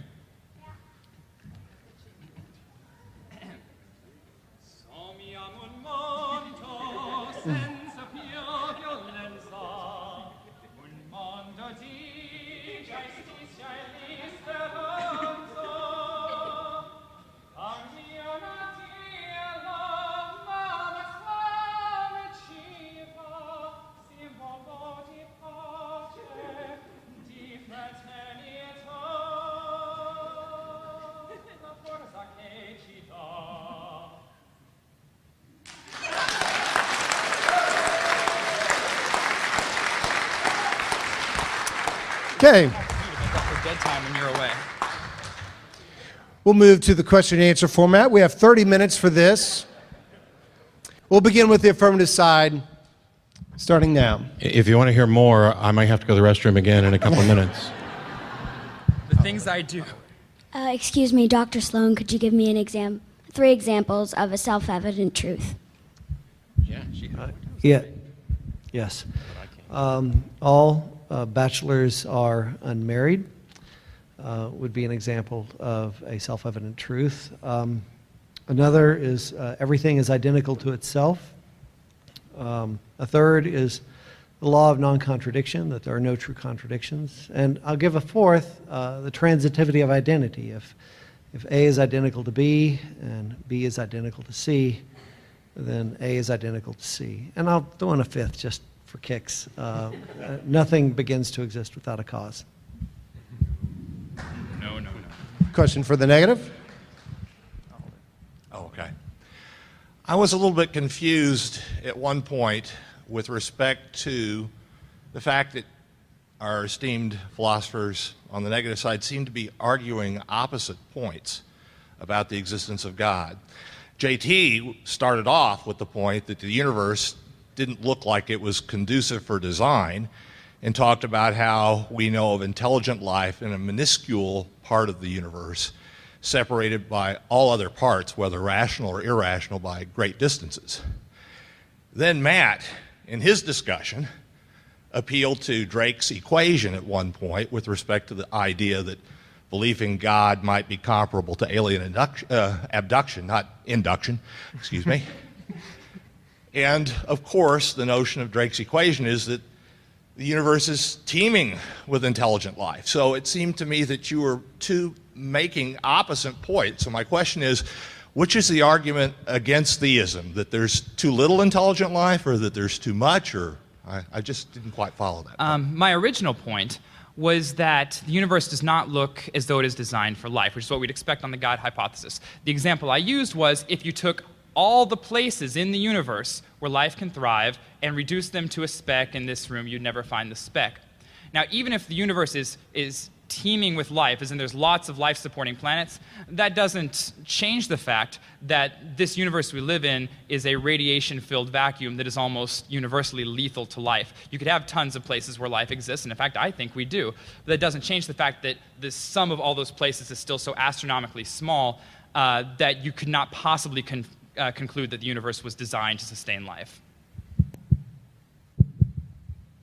Hi, my question is for John Ferrer, and I'm just curious on your position on what the scientific community has named RNA world, dealing with the experiment in the 50s, which replicated the conditions of early Earth, and all the elements of life, carbon, hydrogen, oxygen, nitrogen, phosphorus, and one other one I can't think of, was placed in a closed system.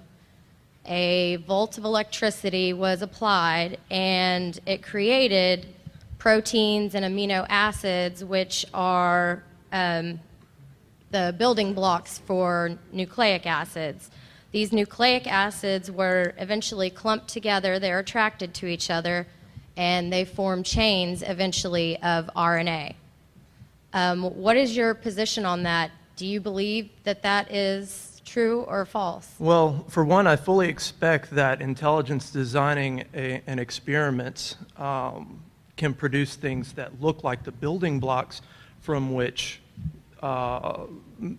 material that could animate could happen. But the idea that it takes a designer to produce design is what we're postulating, not what they're postulating.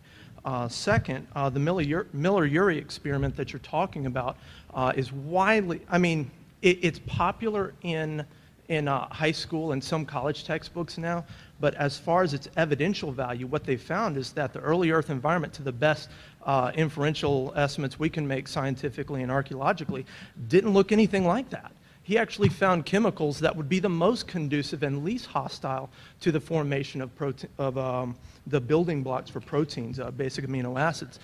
Moreover, I would say just because you can produce a brick, even if you could produce a brick, is a long way from producing a house. And it's precisely this extra element that we postulate that materialistic naturalism has no real account for, namely the non-material yet nonetheless real something that is information. Information has this unique attribute that all of its parts are entirely interchangeable. I could say something in English and the exact same meaning could have different letters. It could be in sound waves, it could be written, it could be visual, it could be felt, and yet the same meaning is preserved through all of that. Materialism, I'm not prepared to say that is strictly a rebuttal to all of atheistic naturalism, but that's at least a real challenge to reductive materialist accounts. And so the Miller-Urey experiment doesn't really account for much of anything except to show that designers can produce design.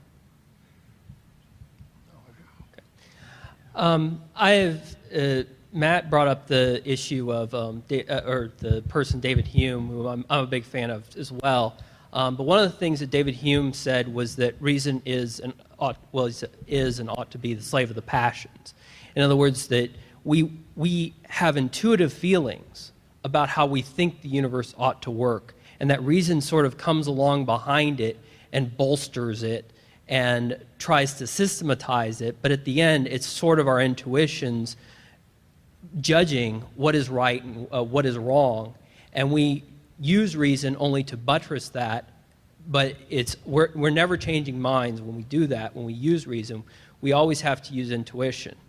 And my question is, it seems like there's certain intuitions at work here. For example, the intuition that there must be a God because without a God there wouldn't be any morality. Well, if morality is just a human construct, well, why couldn't it be a human construct? And or on the question of the science has never found, we've always found better explanations, so why is it, well, that's a myopic question. That you're saying, okay, science has won every time. Well, no matter how many times science wins, it could still lose someday.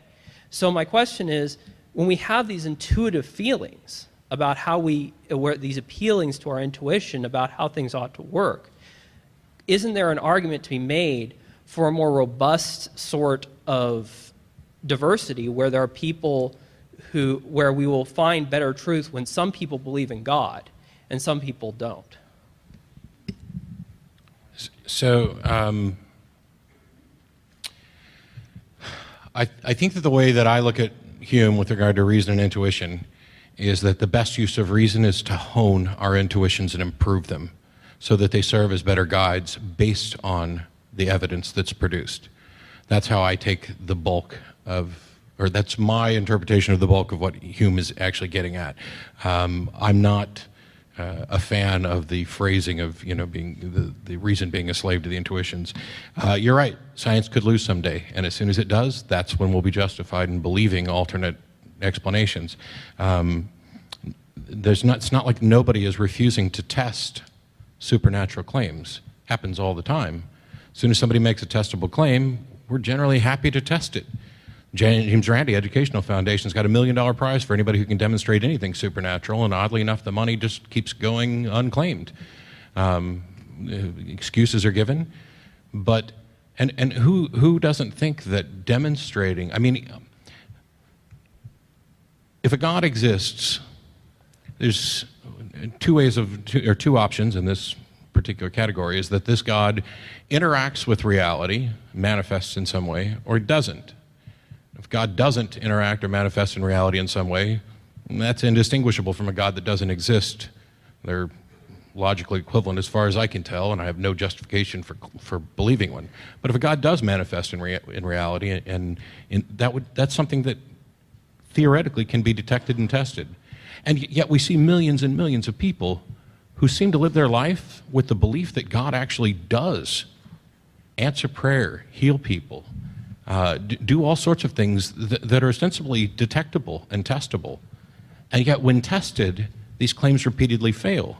So in that second category of God, the God who manifests in reality, you have additional options, and that is that either there's mistakes being made, or perhaps this God is intentionally monkeying with the tests to hide himself. And I'd argue that a God that hides itself is indistinguishable from one that doesn't exist as well.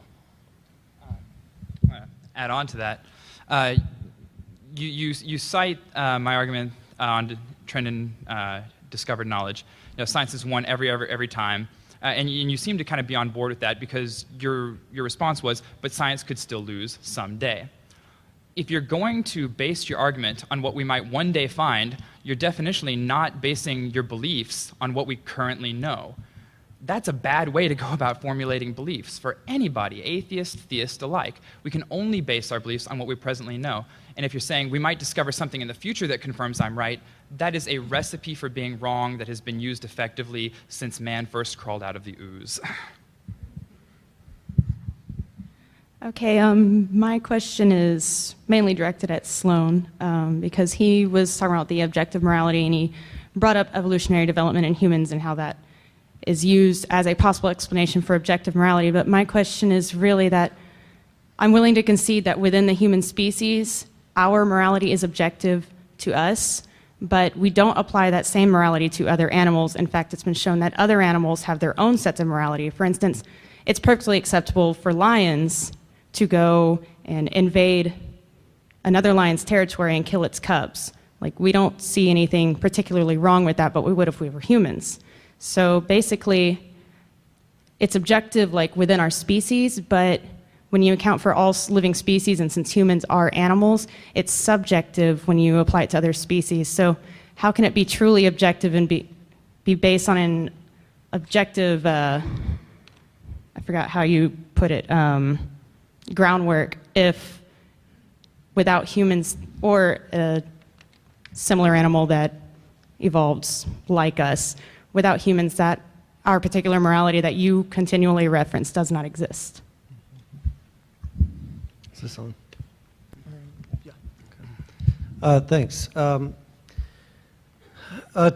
get at your question, I'd first go to the issue of animals having alternate moralities or moral systems. That strikes me as being sort of an unhappy way to describe these sorts of considerations.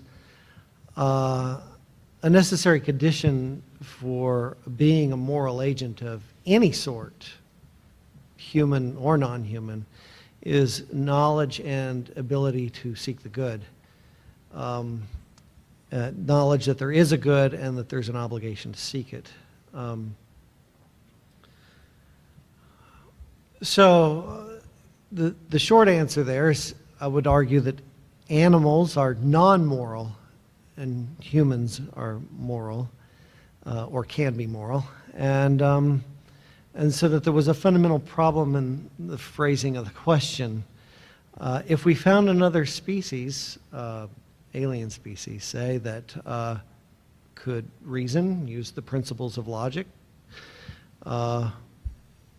and seem to indicate that that they were aware that there's an objective good and that it ought to be pursued, well then, I wouldn't have any trouble conferring upon them the status of moral agents. So, yeah. I'd like to add to that.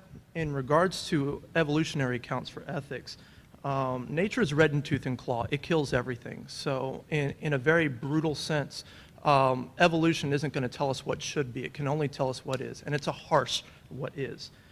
Nature grossly discriminates. It picks out the wimpy and the frail and tends to kill them off first.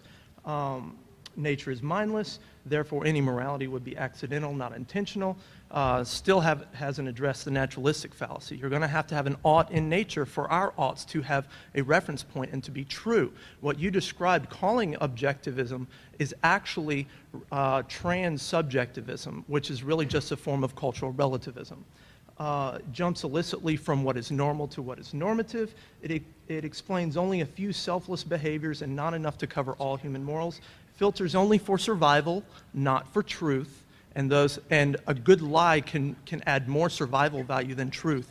Yet we have this stubborn conviction that we can know things about truth, and then it doesn't filter for goodness or for beauty, which my colleague helped to bring up. We are opponents in other regards, just not here. Yeah. So one of the things that Sloan had actually brought up in his opening statement was that the experience of aesthetics lends weight to the idea that a God exists. Now, JT, you gave us a wonderful example of a beautiful operatic song just before. So I'm wondering, how do you, in an atheistic world, how do you explain the existence of beauty and our experience of it? Yeah, go ahead. This is a bit of a cheat, I think. By the way, when the Q&A is over, there's also discussion as well? Okay, then I won't consider this a cheat because technically he's asking us to give a rebuttal to a point that you made that we didn't actually rebut. There's a number of things that I actually agree with Sloan on, and one of the things that I like to do is admit when I'm wrong or when I've misstated something.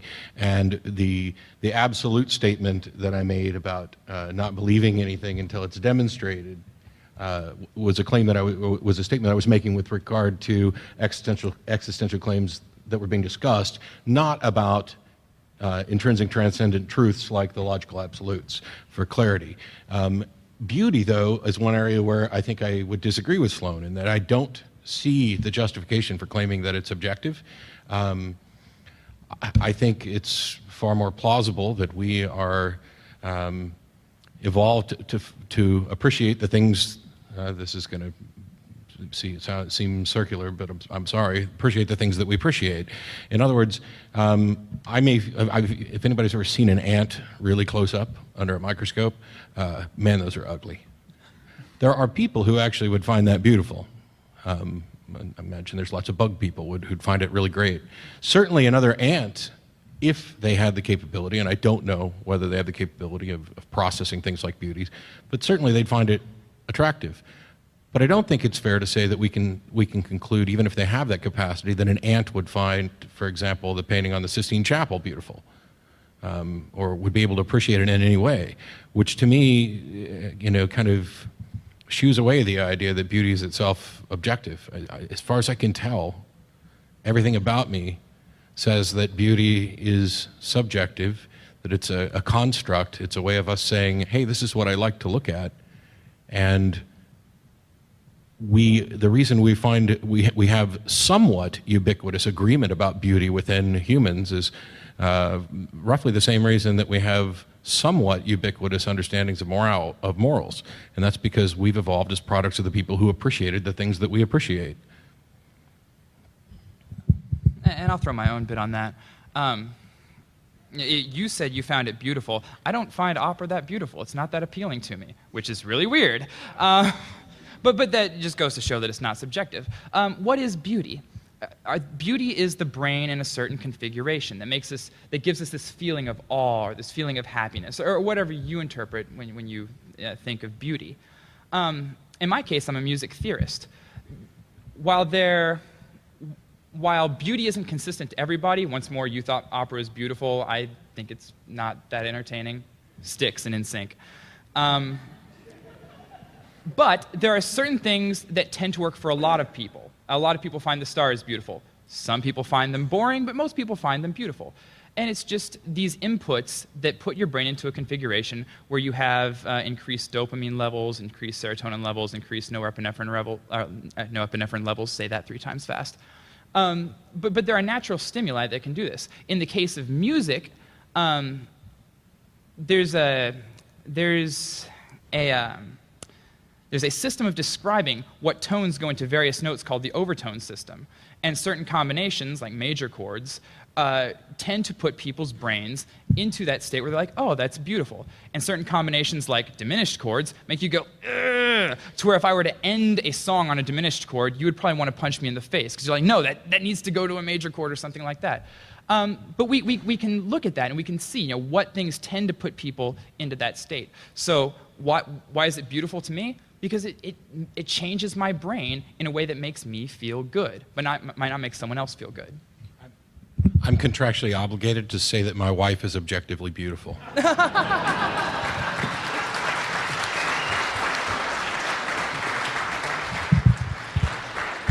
I'm contractually obligated as his lecherous friend with no moral compass to agree.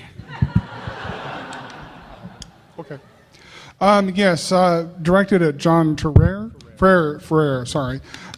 You made an argument dealing with the universe and comparing it to a basketball, and I assume you were talking about the idea of the oscillating universes, and the whole basketball demonstration was to talk about the second law of thermodynamics, that it would lose energy and run out, and we would have a dead universe. And I just wanted to point out and get your reaction to this, that's a misunderstanding of the second law of thermodynamics, because the second law of thermodynamics applies to an open system where energy is lost. With a closed system like a universe, the energy would not be lost. Now your reaction. Actually, I'd like to be the one to respond to that, if that's all right.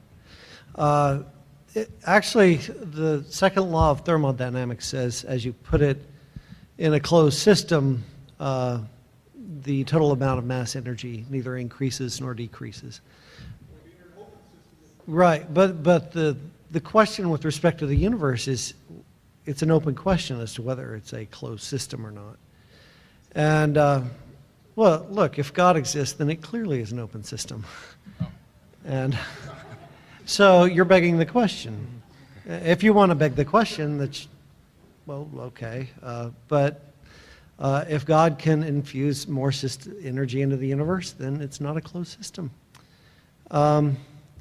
And with respect to the oscillation issue, we would expect that if the universe were oscillating in the way you suggested, that the expansion rate of the universe would be decreasing. But in the early 2000s, the Wilkinson microwave background radiation probe discovered just the opposite, that the expansion rate of the universe is in fact increasing, which is right. Okay, well, perhaps some of the others. Yeah, we're going to go ahead and let him answer the question because we need to move on. So, yeah. And I would like to add that the mechanism to generate that contraction, I don't know that there has been anything demonstrated sufficient that would operate on that extent. We don't have a consensus. There's no consensus on that, and hence, even though they may conclude about all of nature, which, by the way, is the purview, I dare say, should I say it, is the purview of meta-science and not science per se, because to fit the universe into even a conjectural experiment is pretty grand and pretty hard to achieve any kind of testability. So it's right at that borderline between science and philosophy where you're doing that meta-science, and that's why there's so little agreement on some of those things. But as far as the closeness and openness of the universe, it would be an appeal to popularity to say that most scientists agree, because I don't know how they could know that. Okay, if we do have questions for the negative assertion, please feel free to line up on the other side. Hi. Nice to meet you. Pleased to meet you. That was part one. Part two. If we have a moral lawgiver, and the moral lawgiver is intrinsically good, and he bestows upon the world this moral law goodness, then it would seem that he's not a moral lawgiver, but some sort of moral law messenger, as he was intrinsically good and he did not create the goodness. Now, the converse is even more absurd, and if we say that the moral lawgiver was not intrinsically good, but chose to create the sense of moral goodness in itself, then we might question whether the decision to create moral goodness was of arbitrary moral value.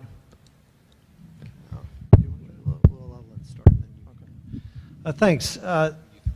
That's an interesting question. I'd like to hear more about what you, maybe afterwards, hear more about what you had in mind when you talk about something being intrinsically good. Depending on what you mean by that, it could go in different ways. But the one thing I did want to point out is that I didn't present a moral argument in which God is a moral lawgiver. And in fact, I tried to be very explicit. Maybe I wasn't explicit enough, that the moral standard on this version of the moral argument exists even if God doesn't. So that wasn't, now John presented another kind of moral argument, and I think he would want to address that. So. For one thing, I don't affirm divine command theory, which am I right in saying that you are elaborating on the Euthyphro dilemma or variation on that? No, it didn't. Okay. When you said that God either communicates a moral something that, I'm trying to understand what you're saying. Can you clarify the nature of your question, because it's kind of long. I lost track a point somewhere in there. If we derive our moral sense at all from some sort of moral lawgiver, whether if it's just in the form of a moral command, or whether through whatever means he gives it to us, that we have some sense of moral goodness, then it would seem that we have this dilemma between whether he had intrinsic moral goodness and was in fact not the originator of moral goodness, or whether actually the motion of creating moral goodness itself was of arbitrary moral goodness in itself. What you have expressed, whether you know it or not, is a brand of the Euthyphro dilemma, which is this classic moral argument, which does effectively challenge, I'm not prepared to say it defeats it, but it challenges divine command theory, but that's not the position I hold. The idea that a being can be intrinsically good and yet somehow we have to figure out some other source for goodness, that doesn't make sense to me. For example, you said God would not be the moral giver, but the moral messenger. Am I my own messenger? Well, I am intrinsic to myself. And so I don't know what that means. It sounds like we're mixing categories. The gist of the moral argument is that for there to be moral truths in this world that are objectively true, that is, they're not binding merely on group agreement, even if all of humanity happened to agree, not binding on mere cultural agreement, family, local, or individual agreement, but they can be true even if all of those levels disagree. Unless there's an ought in nature then there must be an ought elsewhere. And the reason for postulating a mind, I take the inference of Richard Carrier and Sam Harris, who grant in their books, The Moral Landscape and Sense and Goodness Without God, they grant that morality is a stuff of mind. So we have to get a mind somewhere. And if human minds only justify relativism, then it seems to make sense to say that there is a being that is the grounding for good. Now, that would still allow a kind of relativism because it's all relative to God. But I'm okay with that because that's still transcultural and achieves objective grounding for us. Right. And I want to add some more. Yeah, since you were able to elaborate a little bit about what you meant about intrinsic goodness there, it seemed to me that the argument you want to advance says something like this: either God follows the moral law, and that the moral law is then independent of God, and that's supposed to be a problem for theists, or God makes up the moral law arbitrarily and then just dictates what is right and wrong, and then that's supposed to be a problem for the theist.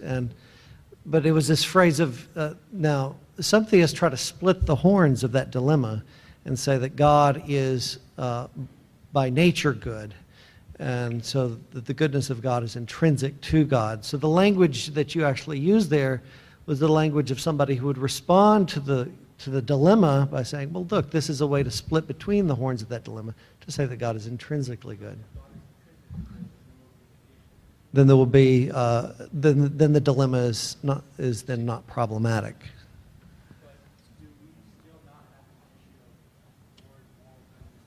God. God would be the source of moral goodness, but it wouldn't be as if God could command just anything. Perhaps I can illustrate this. Imagine you could create your own little dollhouse with little fully functioning automatons in that dollhouse, and you can program them with your standards and whatnot that are consistent with your being, with your character, because it's not going to come from someone else; it's coming from you. Relative to you, that little experiment, the way they operate as you program them. Now, this is a deterministic model, so there's strong limitations to this. But let's say you could create them to be able to make some choices, but you About still 10 give seconds. them moral binding. You would be the God, so to speak, for that scenario. And we don't have to say what caused good beyond you if you're creating something there. Now, that would be a divine command theory, but that's sufficient to explain your point. I go even deeper and say it's not just a creation of God, it's intrinsic to him. It's true of him because he's a mind. All right, we're going to go ahead and end there. Thank you for your questions. Sorry we won't be able to get to any more of your questions. We're going to go to free-form discussion. And in a free-form discussion, this is where the actual debate participants will engage one another more directly. And they were obviously vigorously taking notes as your questions were coming forth. And of course, we'll see how this free-form discussion goes. With that, They're totally being put up to something. I said free-form discussion, not free-for-all. Someone's putting them up to it. Before we go any further, one person that hasn't gotten a round of applause is Steve, our moderator. Yes.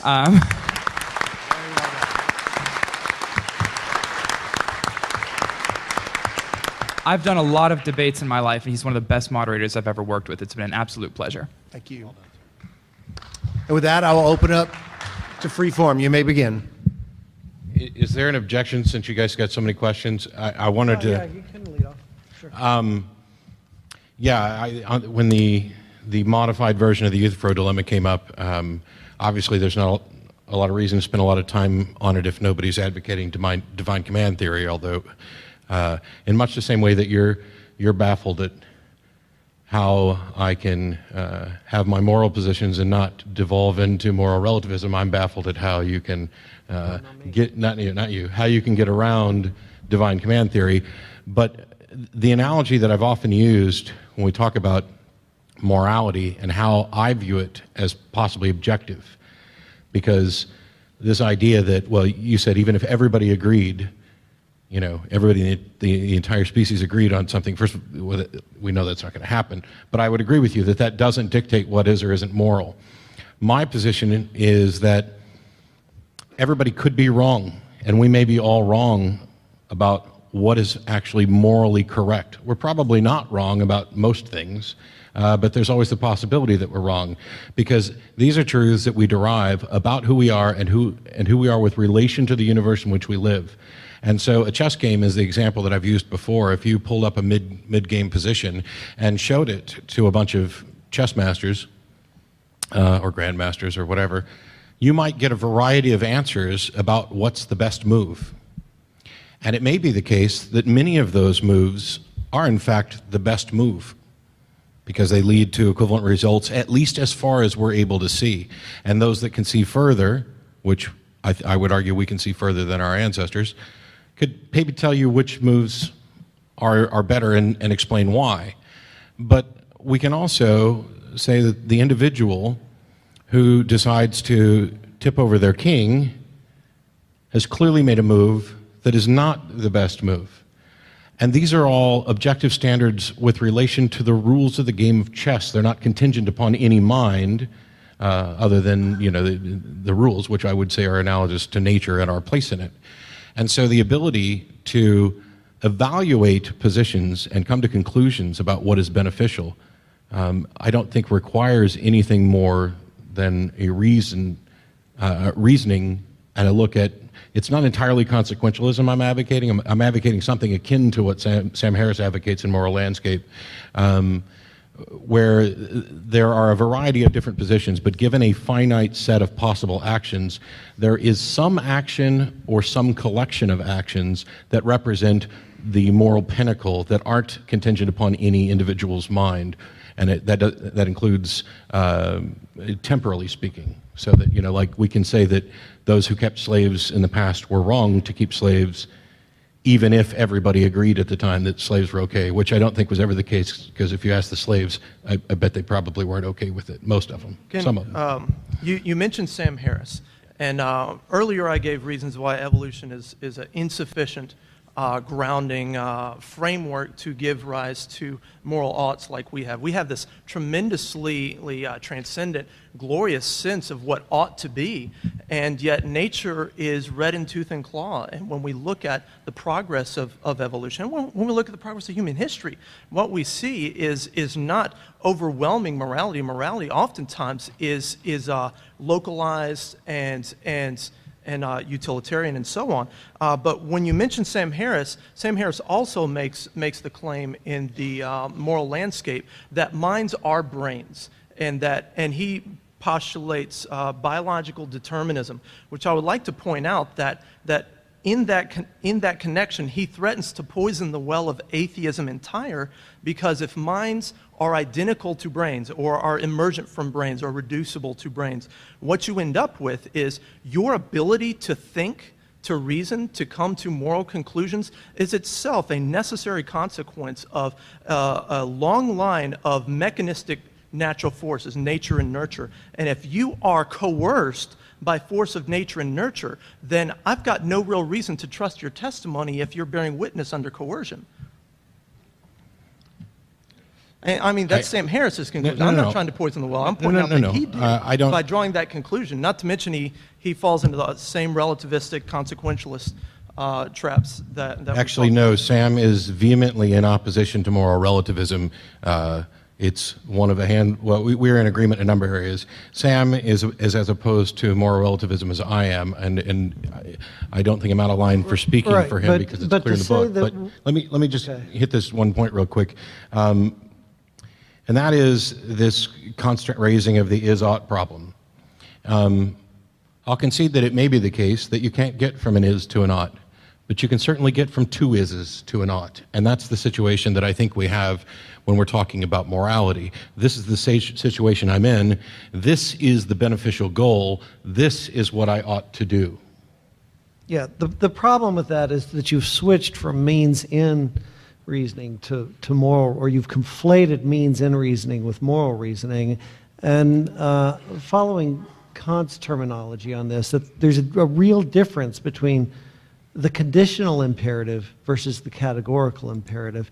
And if we're going to try to reduce conditional, categorical imperatives or moral imperatives to conditional imperatives about means ends reasoning, then perhaps if that the morality is, some would say that the purpose of morality is to produce happiness.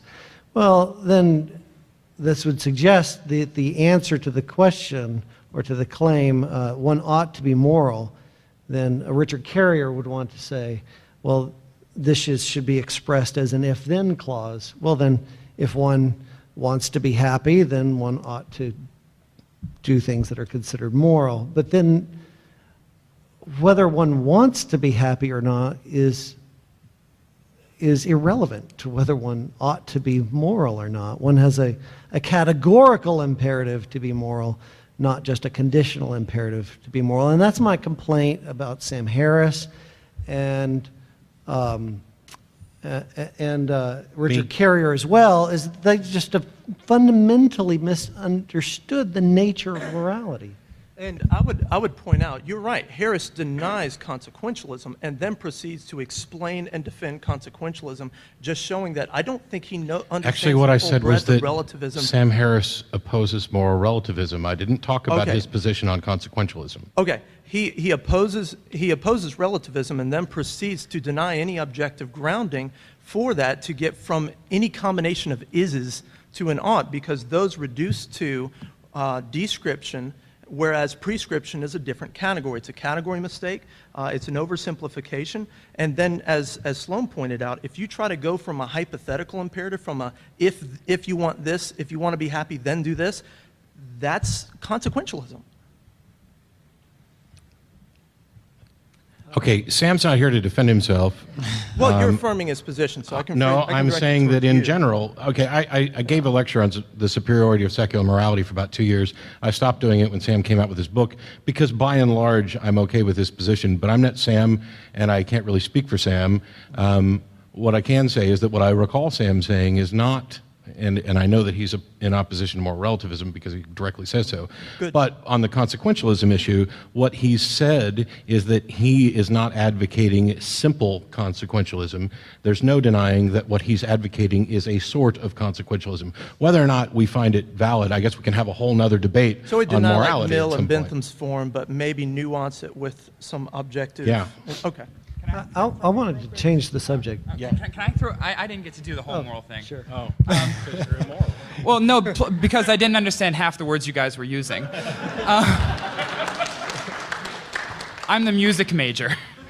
This is just an appeal to the audience real quick. Look at what the two hypotheses predict. If God exists and he gave us this moral impulse, why all the confusion? Like if God made it, he would want us to have at least some consensus on what is this objective morality, and we don't have it. It seems like if God exists, he prioritized confusing us over giving us a legitimate moral impulse. However, if God doesn't exist, what do we expect to see? We expect to see a bunch of people with desires trying to figure out how to best achieve those desires. Well, desires like happiness, like we're a bunch of people who have realized that a world in which everybody murders their neighbors, rapes their pets, and steals their pornography is not a world in which we have shared happiness. And we would also expect to see different moral ideas. Such a system, created by minds, human minds, wouldn't be perfect, but it can't be because we're flawed. But it's what we have, and we do the best we can. We can't make the world a utopian one. We can only do the best we have, and that's what we see. Yeah, the problem there is, we're running out of time, and there is a problem there. We'll take this to the blogs. In fact, as a moderator, let's go ahead and move to a different subject. We've got about 5 minutes left. You suggested that, right, we're both engaged in the search for truth, and we have reason as a tool, but we disagree on the standards of evidence. It seemed to me that you were discounting argument and a priori reason as a means of evidence. And it seemed, Dillahunty, and it seemed to me that you didn't come out and put it this way, but it seemed to me you were strongly suggesting that the only legitimate means of evidence is empirical evidence, and the problem with that is that's self-defeating. There's no empirical evidence that we have that the only legitimate means of evidence that we have is empirical evidence. So, and There's no empirical evidence that the only the only valid kind of evidence there is empirical evidence. Sure, and I'm not advocating that the only valid evidence is empirical evidence for all claims. This is what I was talking about before. Well, then it's when I not talked clear about- to me that we disagree on our standards of evidence. Well, okay, then we disagree on the category in which perhaps God should fit. Because when it comes to existential claims, that is where I would hold that empirical evidence. Yeah, so this is, the so this only would be sufficient. this is often advanced against the ontological argument that you can't go merely from a priori reasoning to determine whether or not something exists. But this, I think, is false because we do this all the time with respect to the negative cases.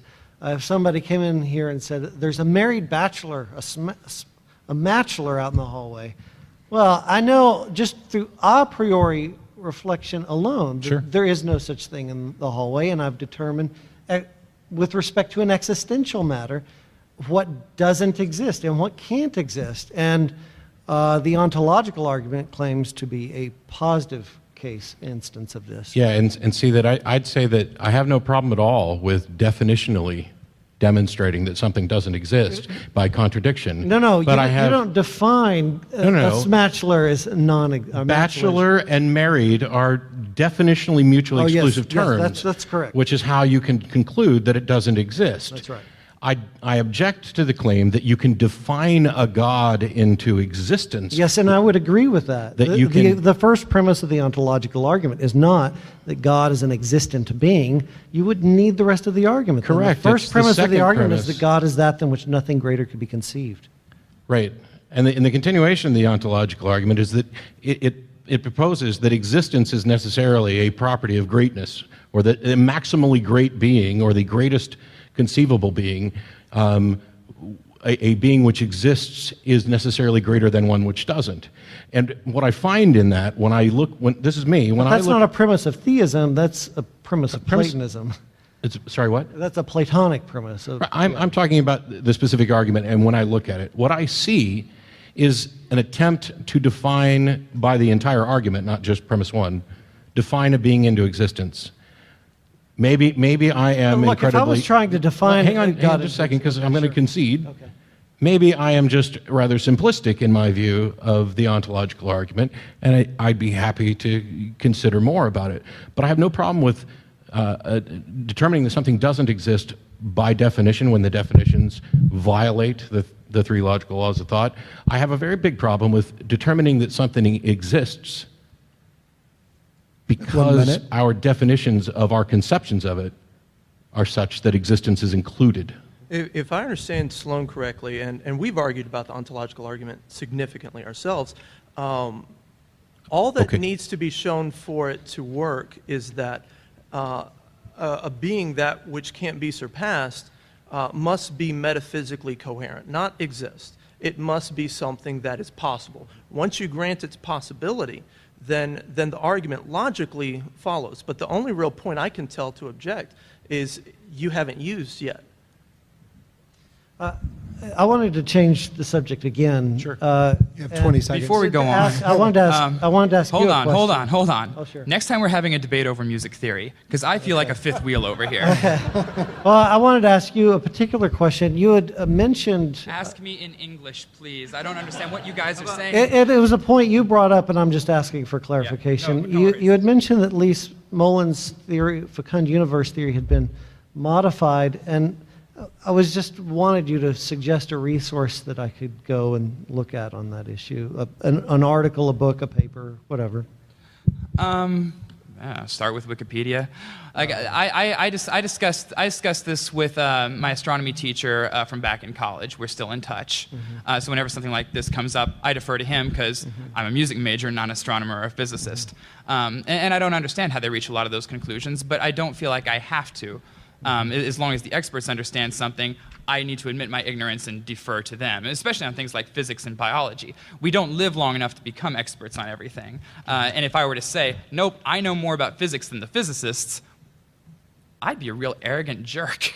Yeah, that's why I want you to direct me to let's go to a particular wrap up. physicists. Maybe you can find it and put on the blog. You could email it Yeah, to me. I'll totally put it on sure. my blog.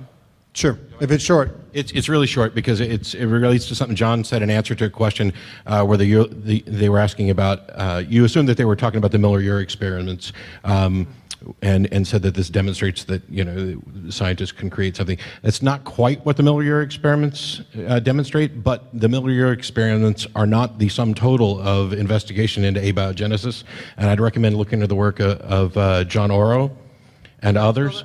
It's John, and I don't know if there's an H in his end or not. Juan Oro, and I'll get it to you in email. But the First letter of the last name. We're going to go ahead and wrap up. Then I'll wrap up. Okay. Yeah, that's actually what I thought she was talking about. It was in 1961. Juan Oro left ammonium and hydrogen cyanide to stew in an aqueous solution that resembled the prebiotic earth. And those elements we know were in the prebiotic atmosphere, as was montmorillonite clay, and it produced adenine. Likewise, cytosine can be synthesized from running an electrical current through. I actually think I got it in notes somewhere. Good for a music major. Well, we'll take a look at that later. We do have to move. We do have a schedule. Okay. I would like us to give our thanks to the participants for our debate today.